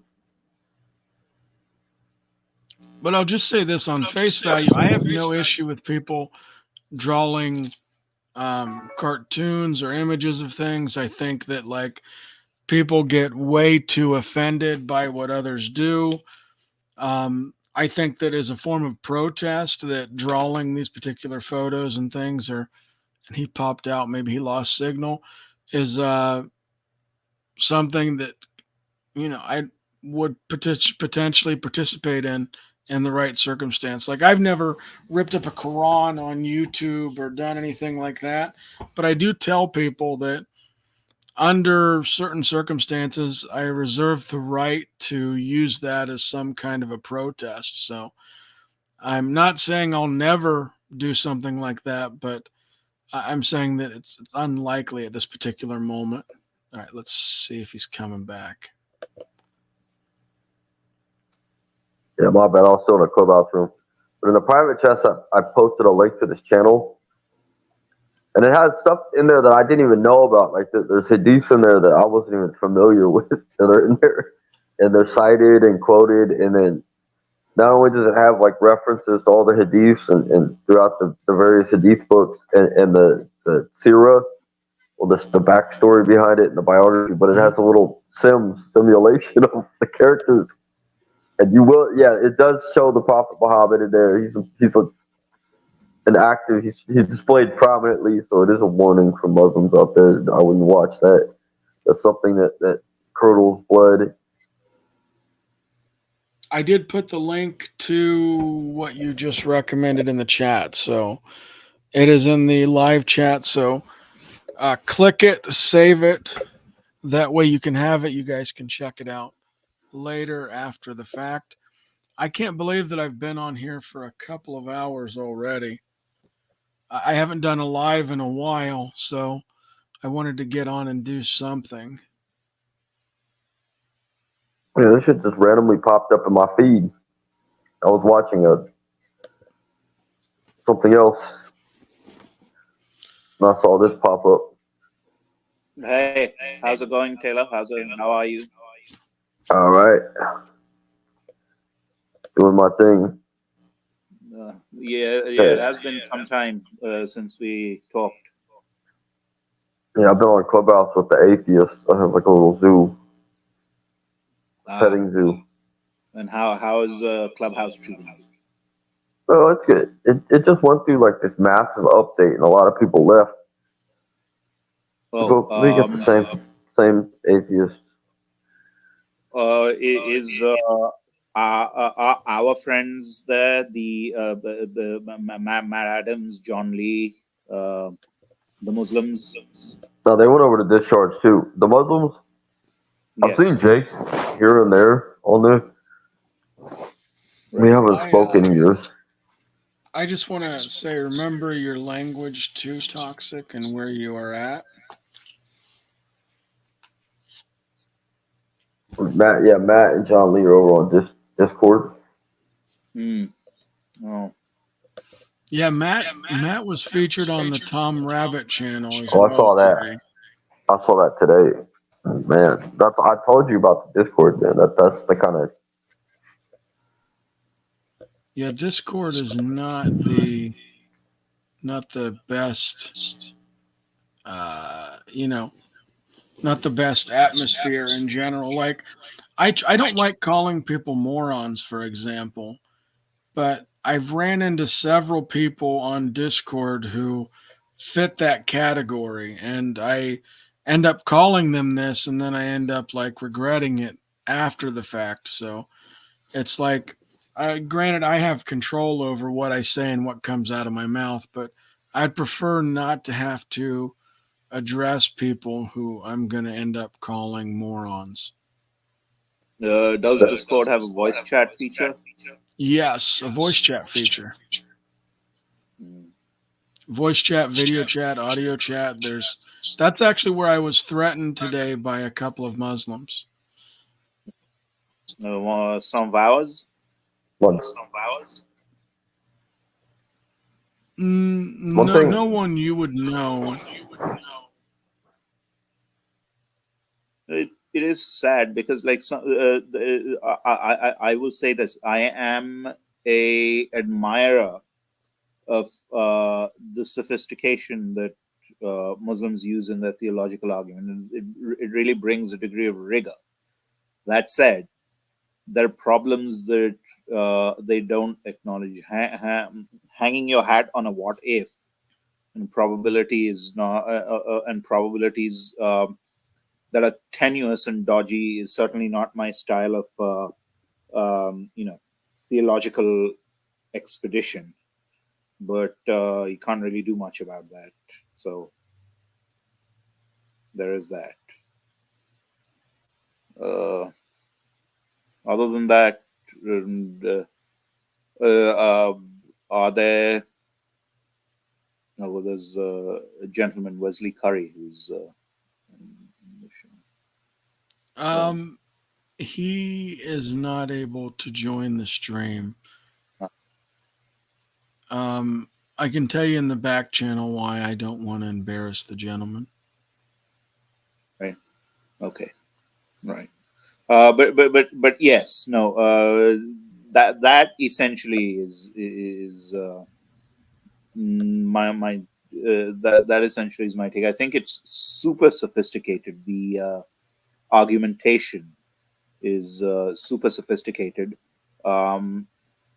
Very well thought out, logically speaking, but there are certain inconsistencies. For example, the satanic verses is one that we talked about. Then there is the standardization of the Quran that lends itself to being a political activity more than a theological exercise, right? So some of those practices are some of the practices are somewhat dodgy. Yeah. Oh, I recognize that face anywhere. Puffed like a potato, ugly as ever. I went and I pulled up this particular channel because it's got some good shorts on it. I let people know that I do send content over and I do contribute over there. And then they also help me edit shorts to get captions in it because people like seeing words highlighted in shorts now, apparently. But because you did point out that one, let's click this one and just see what this is. Somebody needs to check his diaper because he shit himself. He literally defecated and soiled himself live on air. A new diaper after the show because this man soiled himself live on air. Stop it. Get some help. I was absolutely shocked. I said it, shitting himself live on air. Somebody check his diaper. Somebody check that man's diaper. You have more of a problem and you want to try to police me on saying the word shit? Are you kidding me? Get the hell out of here. Unsubscribe from my channel and get the hell off of my stream. I don't care what you have to say. Yeah, that's what I said. Losing his mind. Bye-bye. See ya. Get lost. You kidding me? You worried about me saying the word shit? Seriously? Yes. I actually watched, I think, the video that was clipped from. He did say that quite a bit in there, which actually was Muhammad Hijab, the first person who said that, because they said that Ben Shapiro had crapped himself when he saw a video of Muhammad Hijab or something to that effect. Well, I mean, that, suffice it to say, is the perfect example. That video of whatever Muslim metaphysician, etc., whatever he styles himself as, is the perfect this thing of like online shit stirring, right? As there is a level of dialogue and respect and decency that you have when the man's educated. All right, he has a BA and is studying for a master's. The man is literate. He's not educated. That's the difference. There's a difference between being able to read and write and actually imbibing the qualities of an educated man. And if somebody conducts themselves like that, oh, so-and-so soiled himself on air, so-and-so did this, so-and-so did that, you shit his diaper, literally this, that, the other, and you're talking about me, get off my stream, like that sort of stuff is, I don't know, that behavior doesn't suit someone who's, how do you put it? It's definitely not behavior I display on online on the internet. That doesn't show my best side. I will leave that alone because I would like to keep the peace in that particular area. So let's see what else, because I played a few of these actually earlier. Let's play this one. Much larger onslaught of violence against them. And you may have heard the slogan. It applies here and it applies in general. If the Arabs stop shooting, there will be peace. If the Jews stop shooting, there'll be no Jews, right? And that's what's going on with the settlers, and it really captures the conflict as a whole. The violence that comes out of Israel is overwhelmingly defensive, self-defense, trying to stop the other side from killing them. The violence coming out of the other side is an effort to kill as many Jews as possible. It's they will call it resistance, they call it self-defense, but that's just simply a lie. So much larger. And this is Dr. Andrew Pissin discussing on capturing Christianity. I've heard that saying before. That's not the first time that I've heard somebody say that. Also, if anybody sends a super chat, we'll address that live when it happens. But that's not the first time that I've heard that particular saying. So I think back, like, this is the largest. What happened the 7th was the largest attack on Jewish people, I think they're saying, since elements of the Holocaust, which is absolutely scary when you think of it. And no one is saying that they want to see innocent Palestinians die. Like, I don't think anybody is jumping up in joy for civilian casualties. I just don't think that happens. At least not rational people. But I think that majority of people would recognize that Israel has to be able to defend itself. You got any thoughts there, guys? Yeah, somewhat. Yeah, they do have to be able to defend themselves. It is a complex issue, though, because I will say that there are people in Palestine who are, who are bearing the brunt of this, who should not. There's no water, there's no electricity. People are going out of their houses, and every time they go out, they say goodbye to their loved ones because they don't know if they'll come back or not. I know because I have acquaintances in Palestine, right, and a lot of them are trying to leave. That said. And it is not that Israel has not committed atrocities in the past. In war, everybody commits atrocities. There is no such thing as a just war, right? Let's get that straight. I mean, you can agree with the aims and aims of a war and all that, and you might be able to justify it that way. But there's always going to be casualties in war. There's always going to be situations that are unsavory.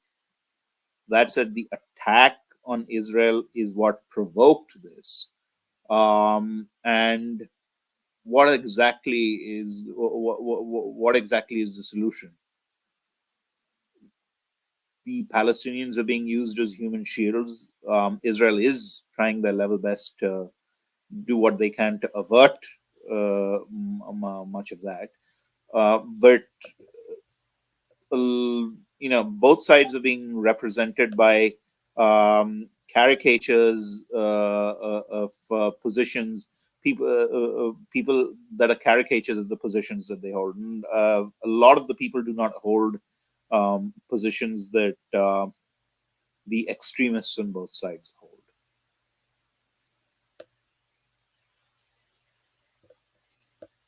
Yeah, that's an excellent point. Most people do not hold those extreme positions. I personally could not be friends with anybody who was dancing up and down or okay with innocent people dying or innocent people being used as shields. That would be a deal breaker.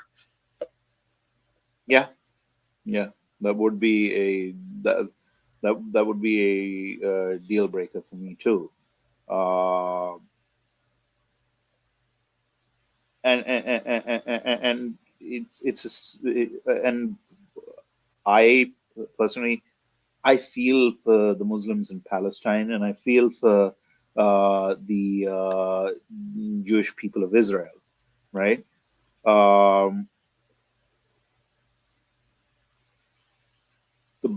There is no straight solution to this, right?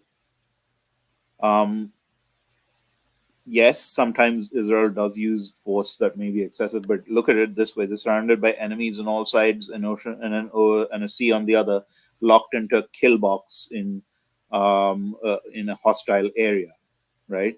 The only thing saving them is their grit, their determination, and their technology. Otherwise, there have been instances when they have been attacked, like the Yom Kippur War and other things where they've been attacked in the middle of the night, right?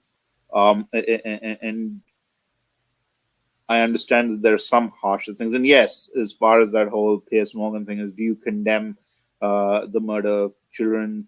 Yes, on both sides. Yes, if there were children that were murdered by Hamas, yes, Hamas is a terrorist organization. Every single one of them should be wiped out in a most painful manner with extreme prejudice, right? But this thing, like with Israel, I mean, are you condemning the defense forces of the harming children? Yes, yes. But I understand that this is war and things happen, and like it's unsavory. I'd rather that it not happen.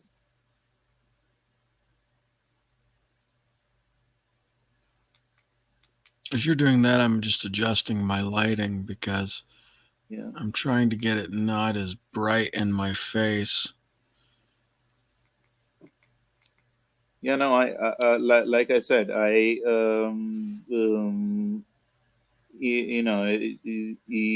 essentially, right?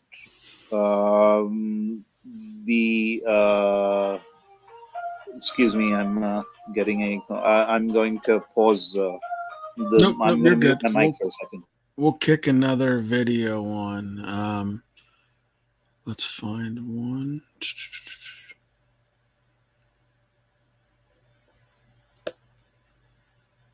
This channel's got like a lot of cartoon imagery on the thumbnails, which is something that I appreciate. Like I said, I've sent several clips to this channel, and this channel's helped me with shorts and other things like that. So I am a contributor to the Seeking Truth channel. Let me find.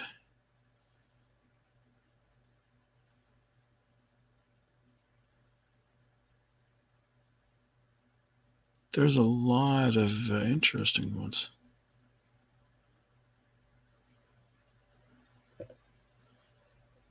Let's click this one, 31 seconds. Your field, right? Like an average Muslim will think there is, just a couple of known positions on theology. But as soon as they open even the first, I guess, undergrad level book on Muslim theology, they'll find out, wait a minute, there's the Mu'tazila and the Ashari and the Maturidi. But then when you go deeper into that, within each of those groups, there's subgroups, and there's all of these, like, there's not just five famous names. It's not Ibn Sina your field, right? Oh, well, we always get told quite often that there's only one Islam and that there's complete agreement and perfect unity. But according to that particular Muslim gentleman, which he's right, there is not. There is disagreement, there is differences, there is changed.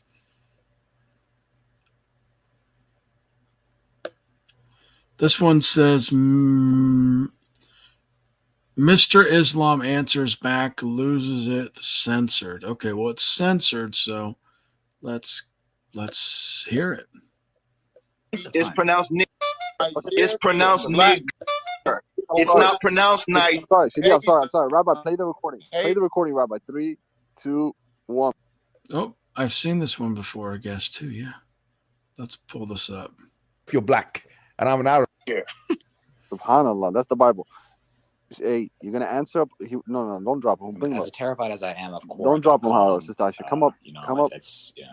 Study to lie. Nah, yeah, because I really want to see this. We gave him a chance. The best he could do was give us a Before I website open that the had chat, no what's links. the name of the book? Watch this. What's the name of the book? Study to lie. What's the name of the book? What's the name of the book? It's in the chat. What's the chat? chat's not open. The chat's not Open the chat. No, tell us the name of the book. What's the name of the book? What's the name of the book? What's the name of the book? I'll look it up. What's the name of the book? What's the name of the book? Punks. What's the name of the book? What's the name of the What's book? the name of the So they closed the chat so that no one would see the name of the book that he's quoting. book? What's the name of the book? What's the name of the book? What's the name of the book? The hadith about the shoulders is weak. The hadith about the shoulders is weak, you punk ass. The hadith about the shoulders is weak. Stop using it. The hadith about the shoulders is weak. You punk ass. You punk ass. The hadith about the shoulders is weak. You punk ass idiot. You punk ass idiot. The shoulders are.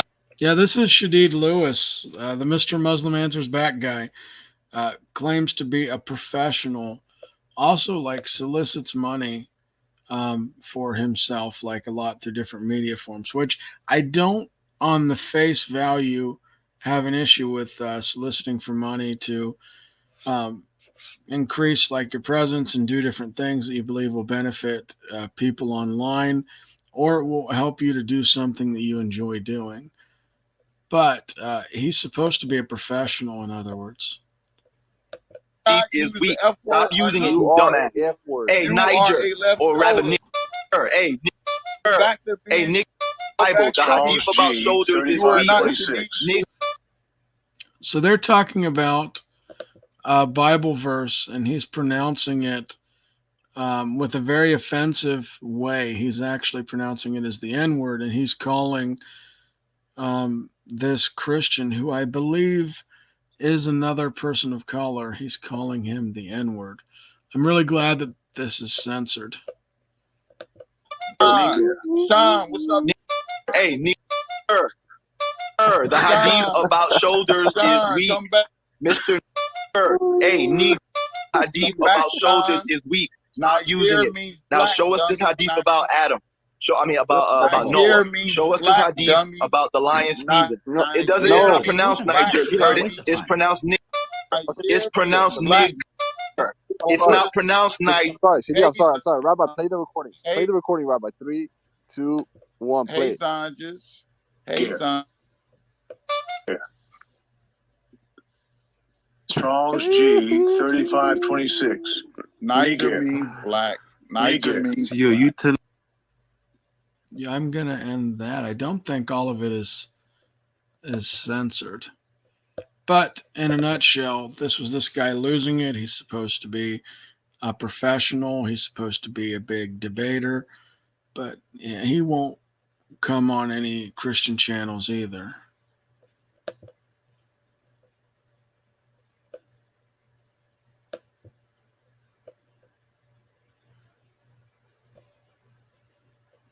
Alrighty, which it's getting really close to me needing to get ready to go to bed. Let's play just a little bit of this one because this is one that everybody is talking about.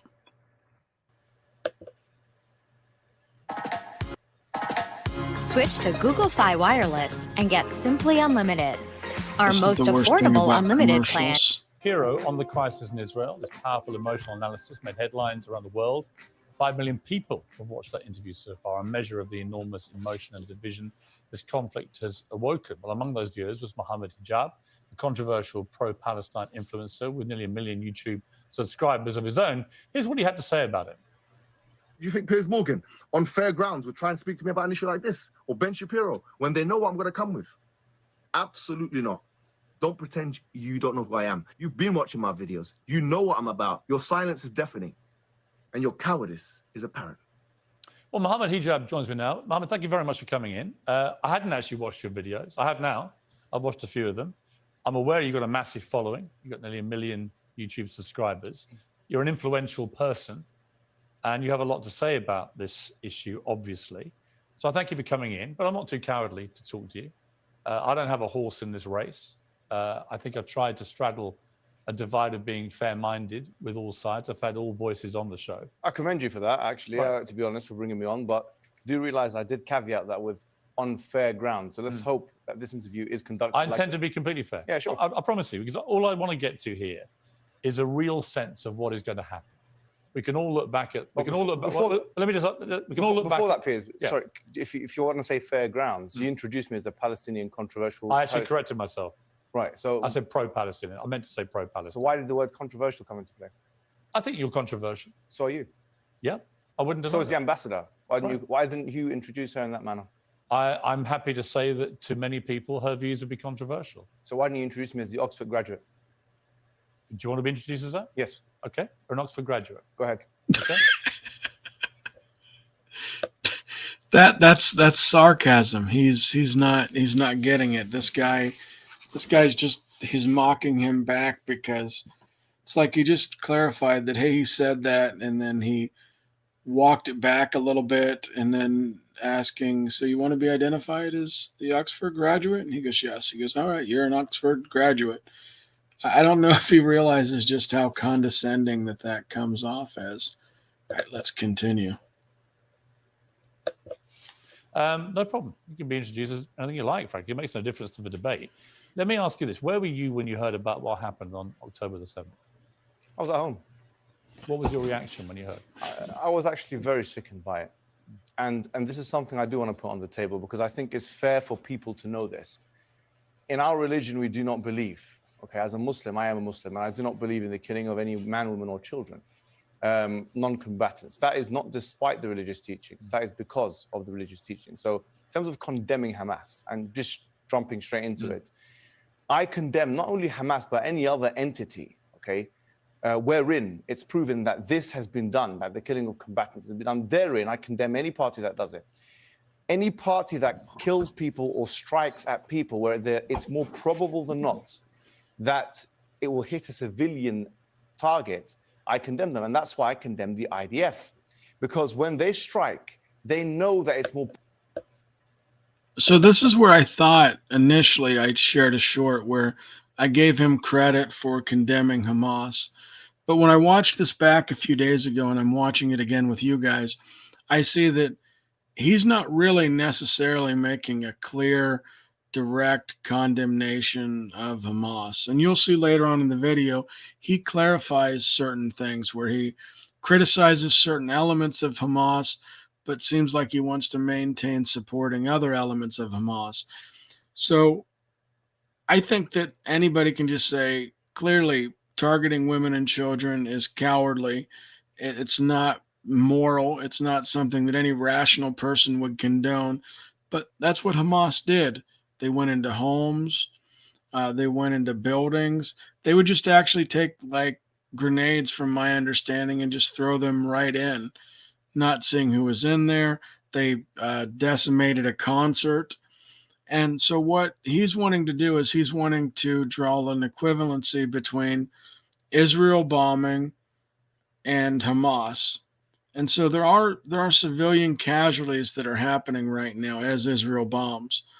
But part of the reason and why this is happening is that Hamas is actually, like, for example, the hospital that got hit by, what's the parking lot next to the hospital that got hit by shrapnel, which was a rocket fire from Hamas that had an issue and either exploded before or shrapnel went down.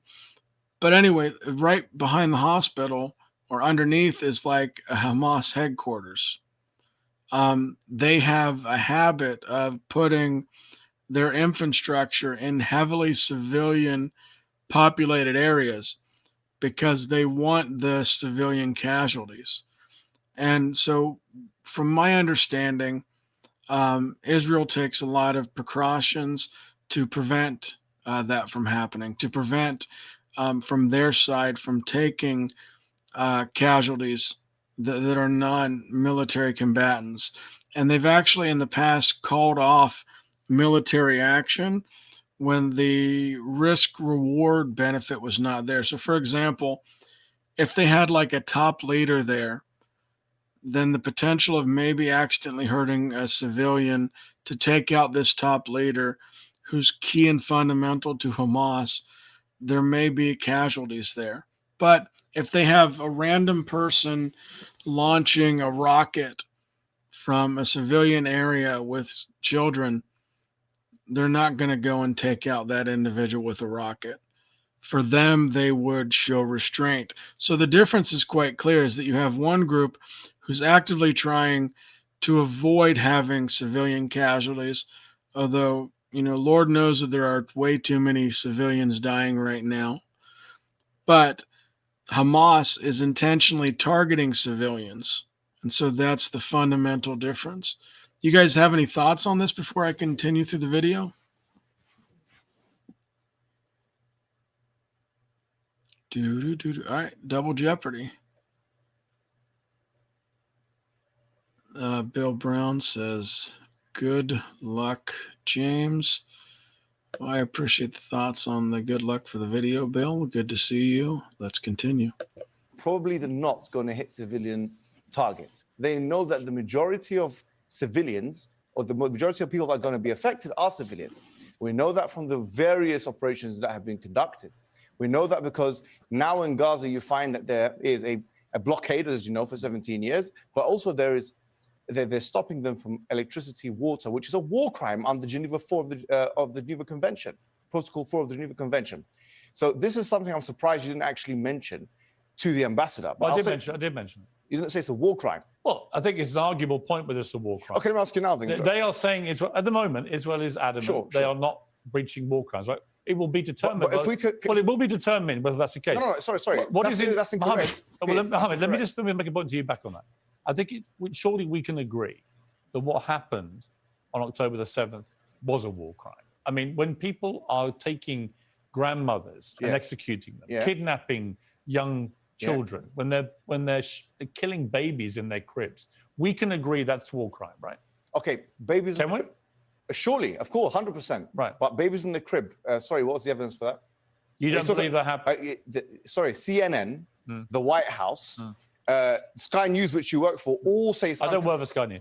Well, you're thinking. I did work at CNN. I saw one reporter who retracted it because she wasn't sure about the source. It's unconfirmed by the White House. But then the Daily Telegraph and the Jerusalem Post and other sources then did publish pictures, CNN, which indisputably showed babies have been killed. No, it showed one baby who's been charred, and that picture has been put up on Twitter and has been refuted by many people saying that it's actually AI. That's completely untrue. That is true. What's your source? What's your source? There's been a thorough investigation into the claim that was put up there by some rogue person on Twitter that it was AI. It has been completely disproven. Okay, let me ask that you a picture, question. which was published on the Telegraph, is a genuine, legitimate picture. What is your source? Are you seriously arguing that babies weren't killed? No, I didn't say that. Well, what are you saying? I'm saying, give me a source. Yeah. You know full well you've been fired from the Daily Mirror for fake images. So you know full well about the. So he's not denying that babies were killed. Then what is his objection? Like, he might say the sensationalism, there was, I know from what I listened to press-wise, there was somebody who talked about beheadings, but at the same time they had reported 40 babies dying, and then somehow those two got linked together. I don't think anybody is saying that anymore, but sometimes information can come out wrong, which is why you should be careful. But Hamas definitely targeted women and children. There's no doubt about that. I didn't accept they were fake. Exactly. The UK government did. Yeah, they did. Aha.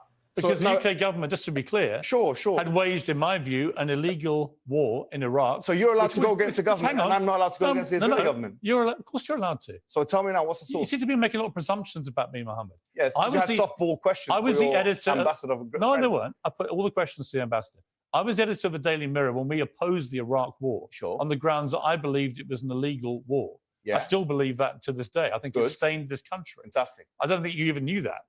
I did know that. Right. But that's not the point I was making. I was making the point that if you're allowed to go against a government in their classification of an image, then if you have pro-Palestinian activists who are saying, actually, we need to see a source. Shouldn't they be entitled to The that? Daily Telegraph published on page 3. Should they be entitled the to that, picture yes you're or no? talking about. The Daily Should they be Telegraph entitled to that, yes or said no? they had independently verified Should they be the picture, Mohammed. No, excuse me. If you're saying that their Primary source verification is material. wrong, No, excuse me. Primary source in academia. I know you've done a journalism degree, which is, frankly, it's not relevant to what we're talking about here anyway. probably is to journalism, yeah. No, it's not to this conflict. But we academics require primary source evidence in order to make it. The Daily Telegraph said. Evidence? The Daily Telegraph said they verified the picture. That's a secondary source. Fine, you may say that's secondary source. You may say that's a secondary source. Well, you may say you don't think it's genuine. I don't agree with you. But the wider point. That was my point. But I the said wider I want a point, source. I just want to Mohammed, see I the don't know what we're evidence. arguing about here. You're not contesting that babies were killed. No, I'm saying I want to see the evidence. So why are you picking on the semantics of the veracity of one picture, which has been verified by? He's not contesting that babies were killed, but he wants to see the evidence that babies were killed. Okay, then. By British journalists. Why are you picking on that? British journalists are some not an example authority. of somehow this wasn't as bad as it seemed. British journalists are not an academic authority. You know that full well. You've been fired from Daily Mirror for that very purpose. What I'm saying to you is this: putting this issue to the side. I think you're trying. He keeps saying academic authority.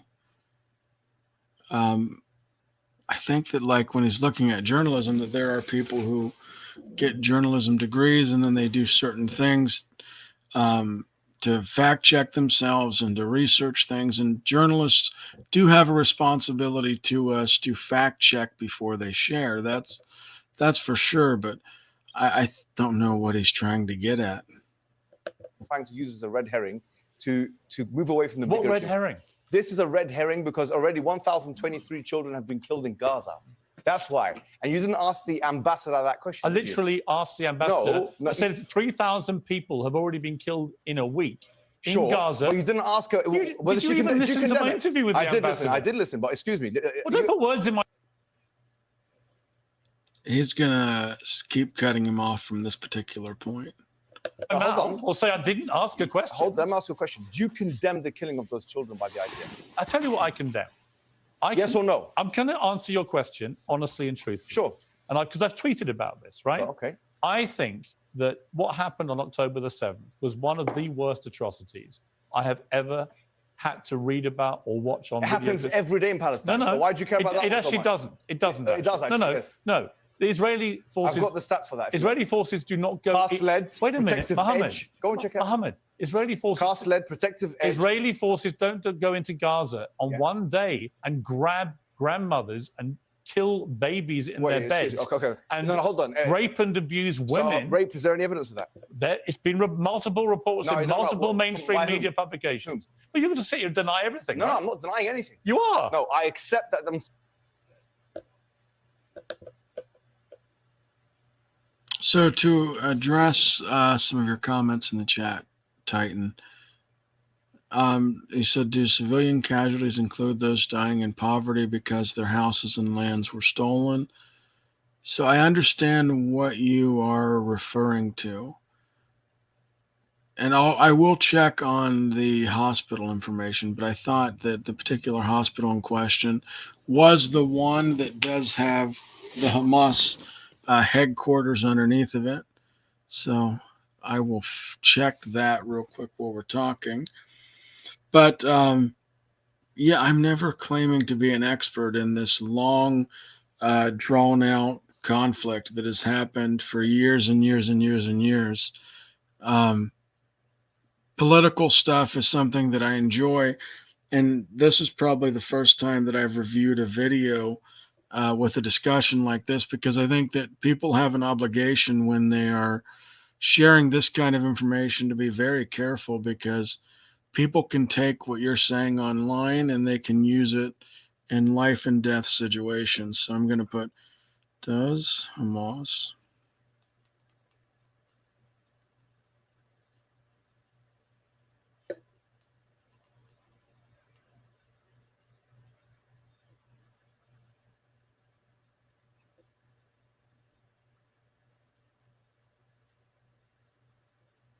let me see.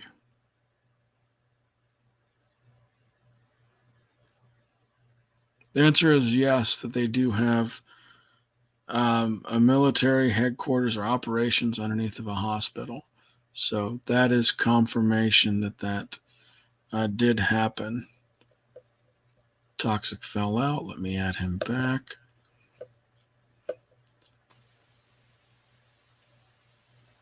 Of course, it happens. And like, this whole instance of like, oh, show me the sources, show me the sources. Like, what do you want? Like, in the sense that, are you only going to be happy with the quote unquote sources once you go and see it for your own eyes? This is being academically dishonest. He's saying, oh, in academics, are you discussing an academic situation here? Yes, there's an academic side to geopolitics and war and all of that, but at this point of time, like, he's saying that such and such persons have been killed and it's been reported.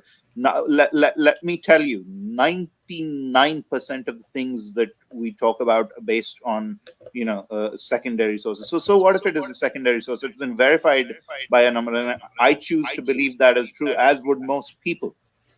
Right? Have you gone and seen it? What exactly are you trying to do here when you say stuff like that? Do you believe it? Do you believe in can you introduce me as an Oxford graduate and all of that? Like, dude, honestly speaking, like, have you come to the show as an Oxford graduate? Is that what you're peddling on the show, or are you peddling, your pro-Muslim pro-Muslim position? So there is a controversial one. Yes, it is. Unfortunately, it is. So there's, just to address Titan. So some things that I do know, Titan, that are clear. That the Gaza Strip, it's considered like a terrible area. I don't know if people are aware that like Muslim countries right by Gaza were allowed to take in civilians, and even were given the option to take over Gaza, that Gaza could be yours. Israel stepped back. Israel didn't run Gaza. This was completely given. But from my view, what I think's happening is that the Muslim world needs Gaza to be just the way they are.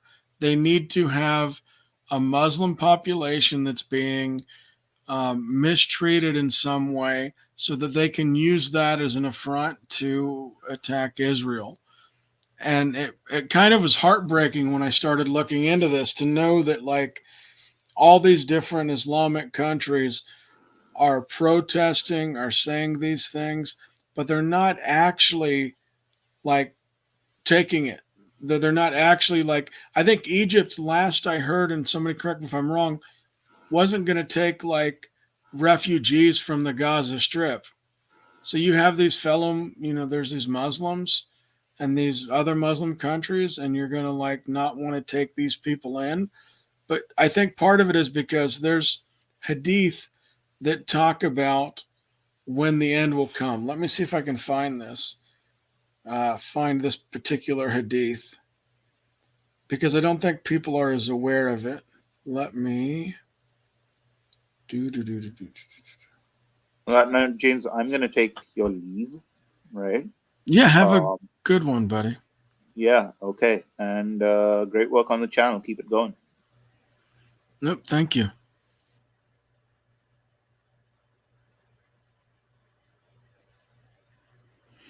Okay. My phone is frozen, so I can't pull that up yet. But I'll actually share it as a community post. But it actually talks about that the day of judgment will not come until like Muslims are fighting the Jews, according to how they're wording this. And that even the trees will let Muslims know that there is a Jewish person hiding behind them.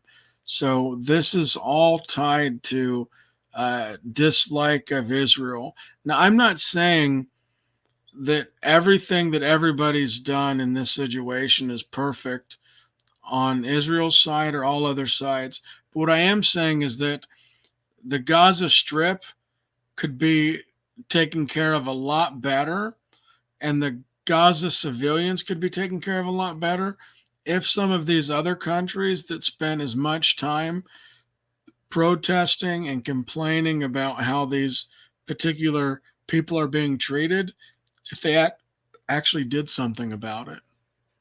All right, let's continue the video. Some civilians have been killed. I do accept this. And I already said You don't believe any of the reports that women were raped? No, I didn't say that. I said that it's still to Well, be do you verified. think they were raped? No, I don't know. It's like the Russell Brand thing. You said you don't know any the evidence. So why do you apply two different not. standards? I'm Okay, saying so it's been by the way, reported- when it's Israel, we know they're raped. When it's Russell Brand, you don't know because you're friends. No, it's been reported by legitimate news When sources. it's Israel, which you I know they're believe- raped. But when which it's I Russell believe Brand, have you don't know. verified them. When it's Russell Brand, you There's don't know no if they're raped. comparison between Russell Brand and what's happened. It's the here. same thing. It's a rape allegation.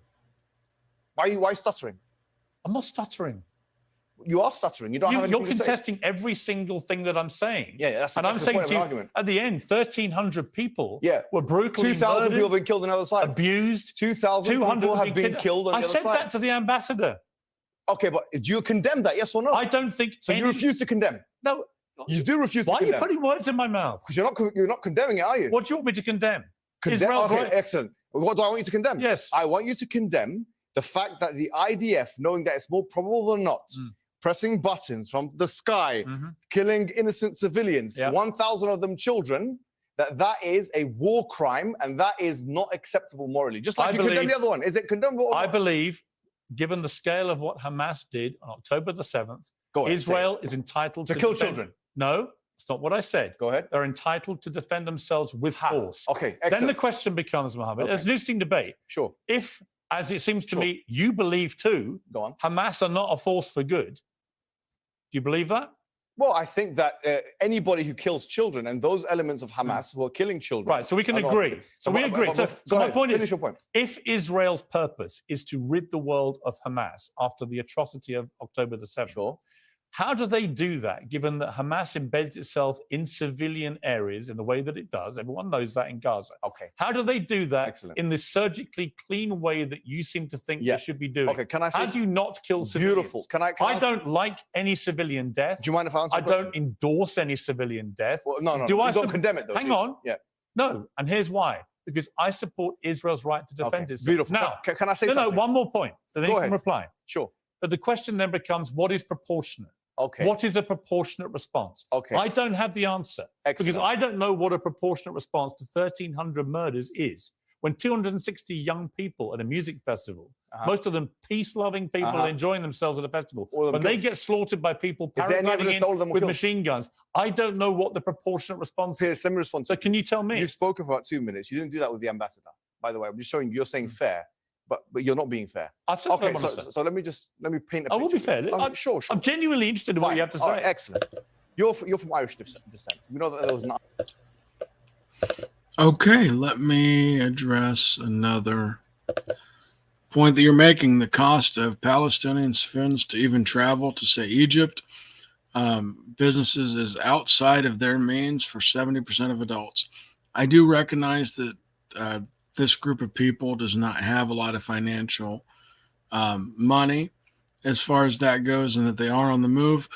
But if you can hear this, I'm going to play this for you, because that's not even a possibility for them to go to Egypt, because As Palestinians flee northern Gaza, some are wondering whether Egypt will open its border for refugees. As of now, Egypt's President Abdel Fattah al-Sisi condemns all military actions that target civilians, but says no to refugees. One of his concerns being more says no to refugees.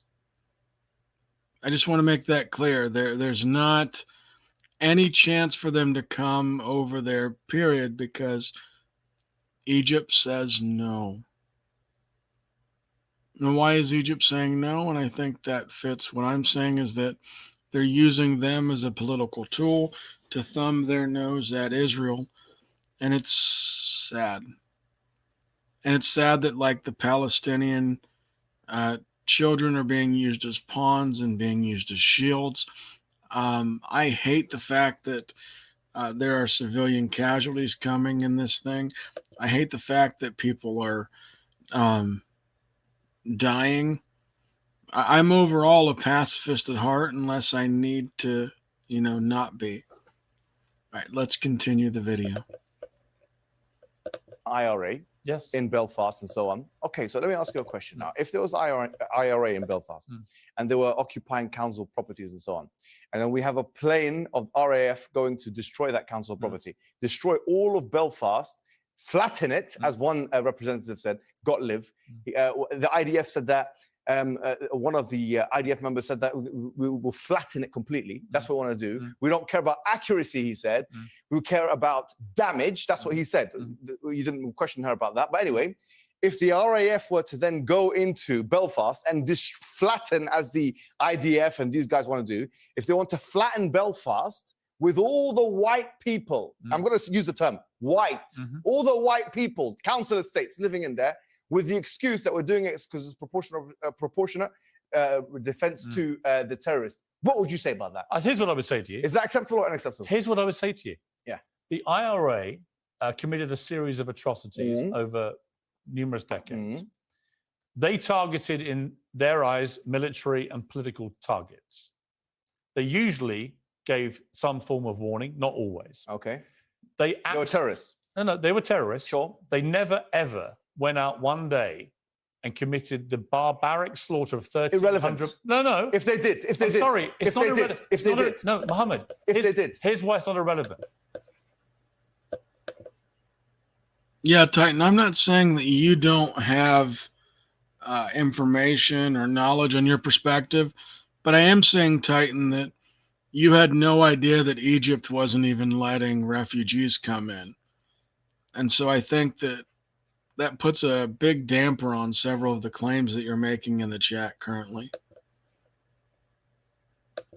They never did. But if they did, would you accept the RAF to flatten by the way, Belfast? there were outrages committed by the loyalist parliamentaries too. My question is, here's my point. If they did, would you think it's acceptable? They never came close to committing an outrage on that scale. If they did, is it acceptable? They to never flatten went Belfast? in and kidnapped grandmothers or killed babies If they in cribs. did, is it acceptable or not? They believe they were fighting for better or worse, and I believe for worse. Sure, and that's why I'm glad peace was found. But I'm They asking believe if they were you're not answering my fighting question. political and military I'm targets. trying to bring it closer to home But to you're you. trying to compare apples and oranges. No, I'm not. Yes, you are. It's you that's doing that. The only comparison that I would say that we saw from October the 7th and what Hamas did is with ISIS. Excuse me. It's the only comparison. Do you mind if I? that Let bears me ask you a witness. question. Let me ask you a question.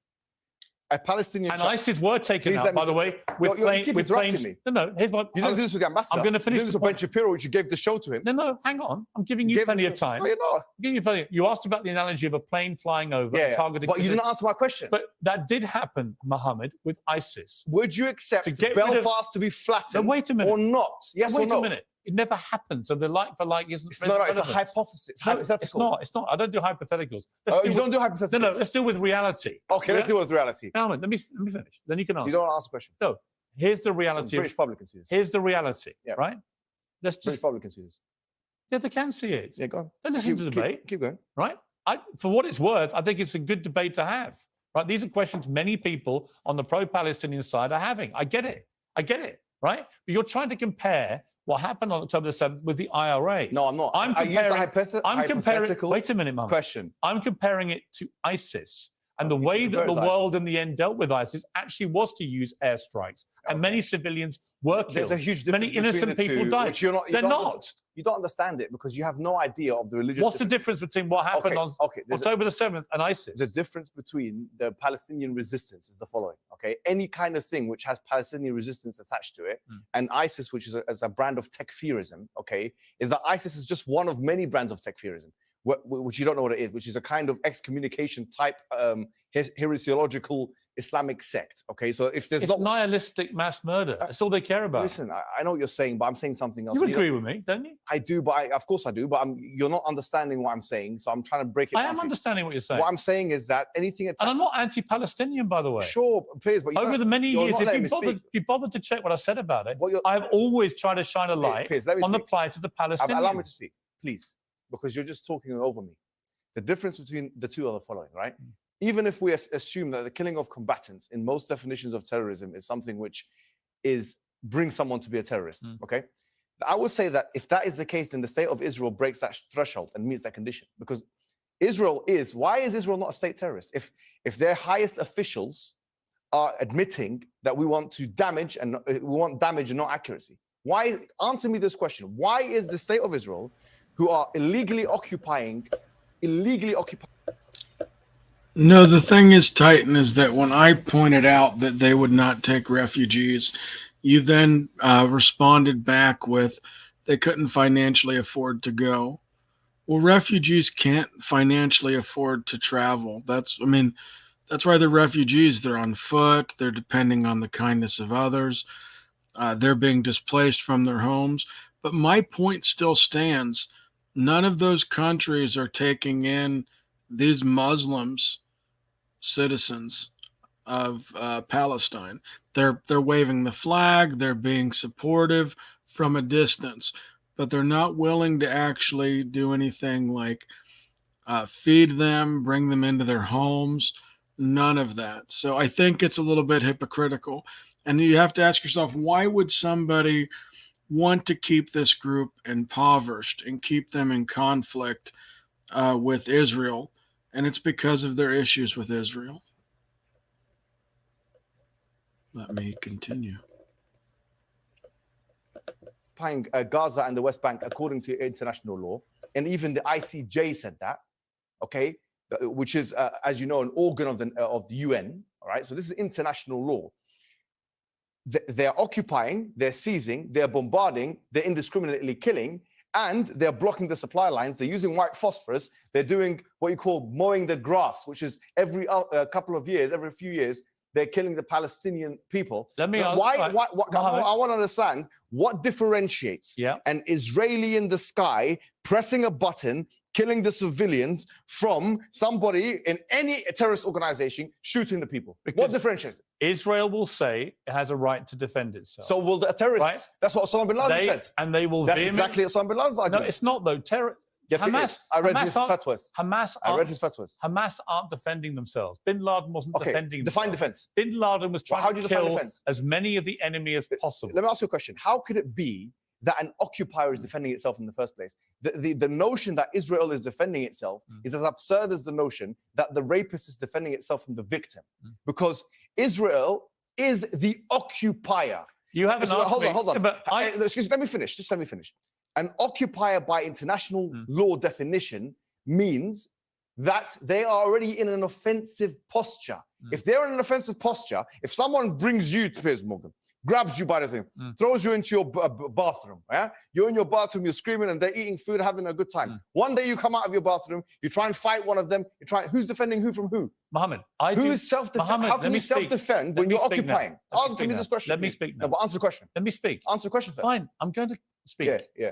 Let me answer. Yeah.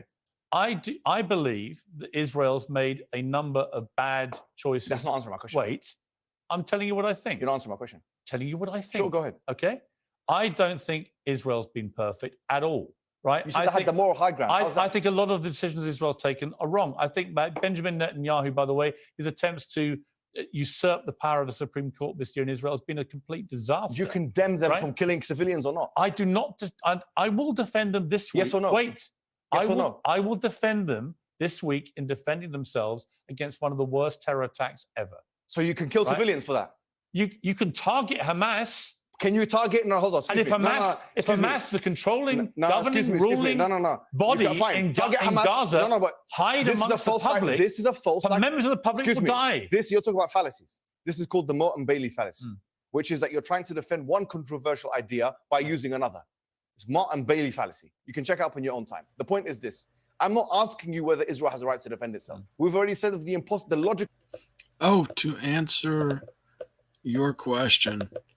Who is running the show? I'm guessing you're not referring to this one because it's my channel, but that's supposed to be Piers Morgan who's running the show. But quite obviously, Mohammed Hijab had different plans.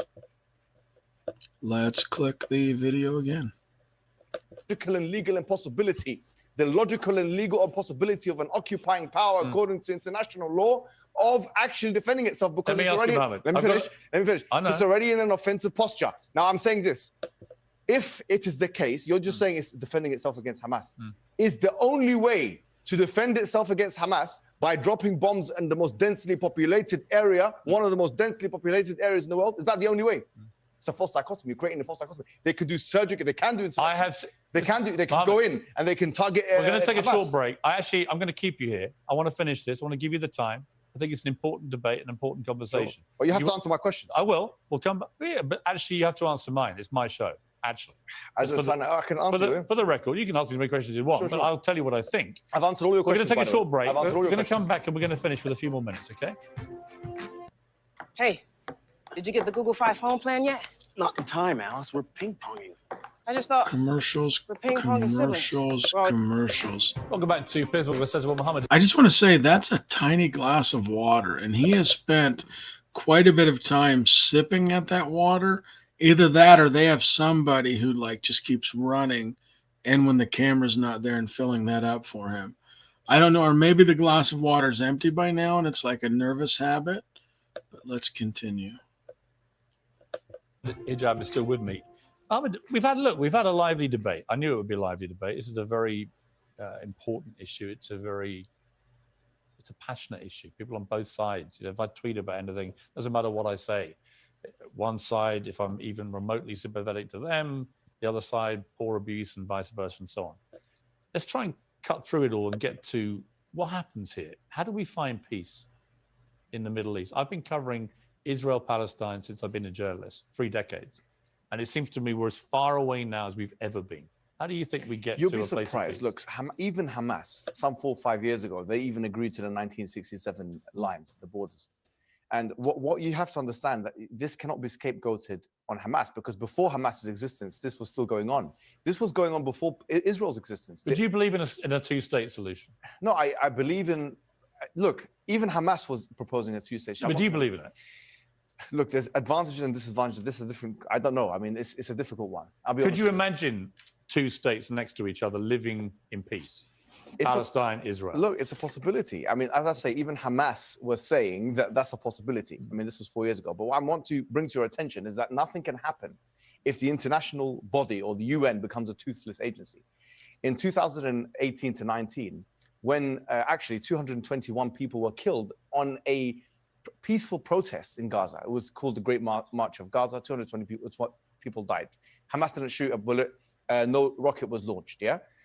So 220 people died, and this is even mentioned by the UN and these kind of agencies. They tried to bring it up, the Palestinian Authority, they tried to bring this up to what we call the ICJ, which is part of the UN. Okay. What happened is the Donald Trump administration, they threatened to freeze the assets of the ICJ, which tells you the following. What are the Palestinian people to do? Because the fact of the matter is, if they try and bring it up... Let me ask you. Let me finish the point. If they try and bring it up... We're running out of time. That's why I'm jumping in. But if they try and bring it up to international law, it's thwarted. I do think if they're trying to boycott... international law matters. Sure. I just don't believe that any peace can be achieved with Hamas in charge. Do you? Before Hamas... Now, after what happened last weekend. Forget about last weekend. Last weekend is... Can't forget about last weekend. No, it's not. Before last weekend, before Hamas in 1987, this was still going on. But not on this scale. And worse. No, it wasn't as bad as this. What are you talking about? What happened on October 7th sorry, that shows ignorance was of the history. single worst assault on a populace since 9/11. It was. Yom Kippur War was 2,600 people died, by the way. 1973. That's false. In one day? In one day, I don't know, about 600 people died in one day. Mohammed, I've got to leave it there. We've run out of time. I gave you more time than I planned to. I hope you appreciate that. Thank you. And I appreciate you coming in. Thanks. All righty, that is the end of that.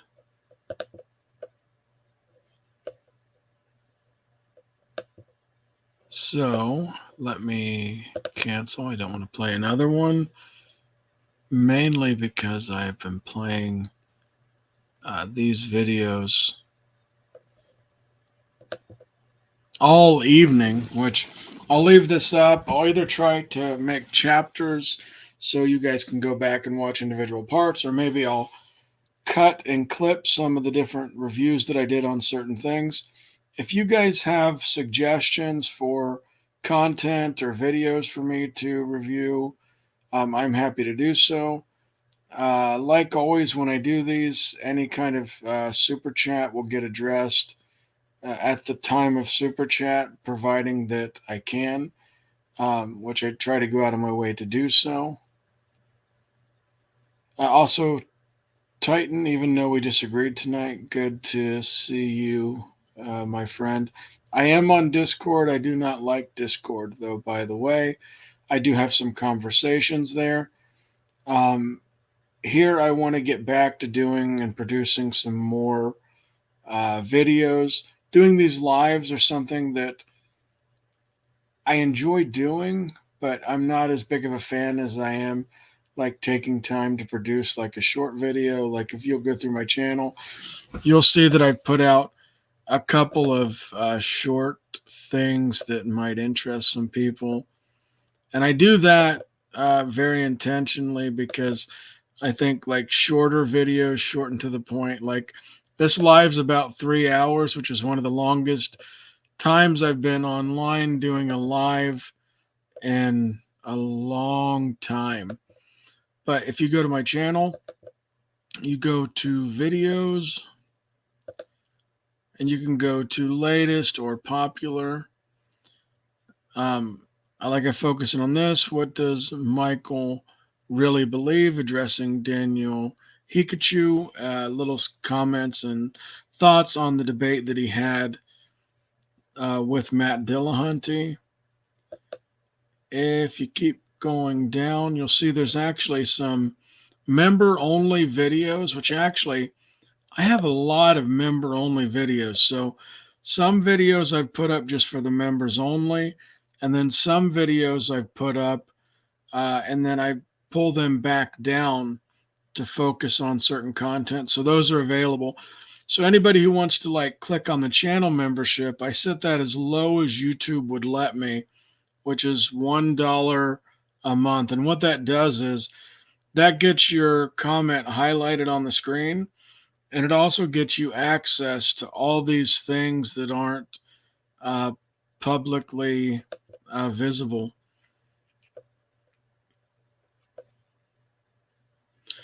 But I also have a lot of things that I do have visible, which you can get into. I've got like my conversation with Sheikh Uthman.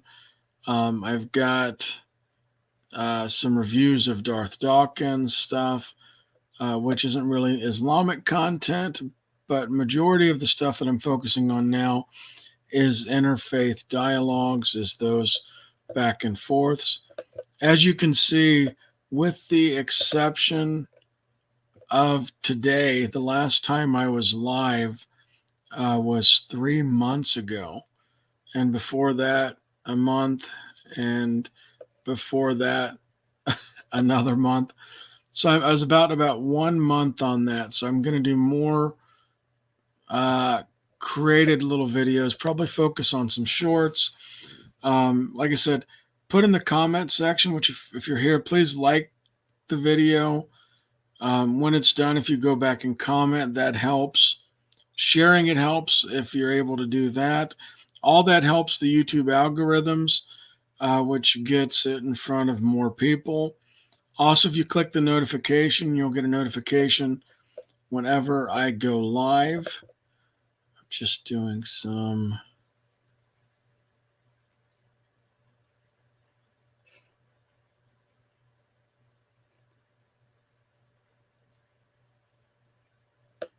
Oh, wow, that guy who. There's a guy who I will not let on the stream, but he pops into the StreamYard every now and then. And I just checked the private chat, and he left like 500 messages. Super cringe and crazy. So if you go to that, you can also see popular videos, which you can go down through and see all the other ones. I've had Matt Dillahunty talking about the resurrection. I've got a couple of exclusive debates with Apostate Prophet on here, where he's addressing a Muslim. I've got some other things. When you click on the videos, you can do the same thing. You can see popular. When you go down, you'll see had a conversation with Dr. Ryan Mullins, Muslim metaphysician. I've got another debate on the Trinity on here. I've got highlighted a discussion with a young Muslim woman that came on God Logic.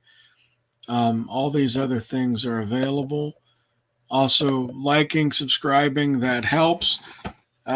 Please make sure that if you are seeing this, that you did check to see if you are subscribed, because YouTube has a habit of unsubscribing. So subscribing from a video doesn't mean that you have to watch it or watch that channel at that particular moment, but it does push that into your feed periodically. and it helps the channel growth. The same thing with liking, commenting, sharing it. Super chats, what they do is they help the channel by giving me a supplementary income to where, like, when I'm doing these things, I make a little bit of money doing it, which means that it's less time that I spend driving or at work or at the main job. And then it helps to fund doing more videos. Like here early on, I got a couple of super chats, so that'll help pay for that. It also pays for some of the editing and other things that I've got to do, or editing tools, which I've got pretty much everything I need right now equipment wise. So I'm good there. I appreciate once again everybody who's been watching along, coming in and out. Like I said, this is one of the longest videos I've done in a while. If you have recommendations, please put those recommendations in the comments after the video ends. I'm seeing if there's any other housekeeping. Oh, if you would like to chat with me personally, I am on Discord, Politics and Religion server. I do some other things there. Primarily there, it seems like it's atheist-Christian dialogue, but right now I'm really interested in Christian-Muslim dialogue. And so that'll be where I'm mainly focused. And that being said, 3-hour mark, I'm going to say, take care, guys. Good night. Look after one another. I'm about to end the stream. Just got to find that. Shows how long I've been away from streaming. All right, guys. Here is the credits. I go hard in the paint, yeah, homie, I'm a saint. Ride or die. Many claim they lie, right?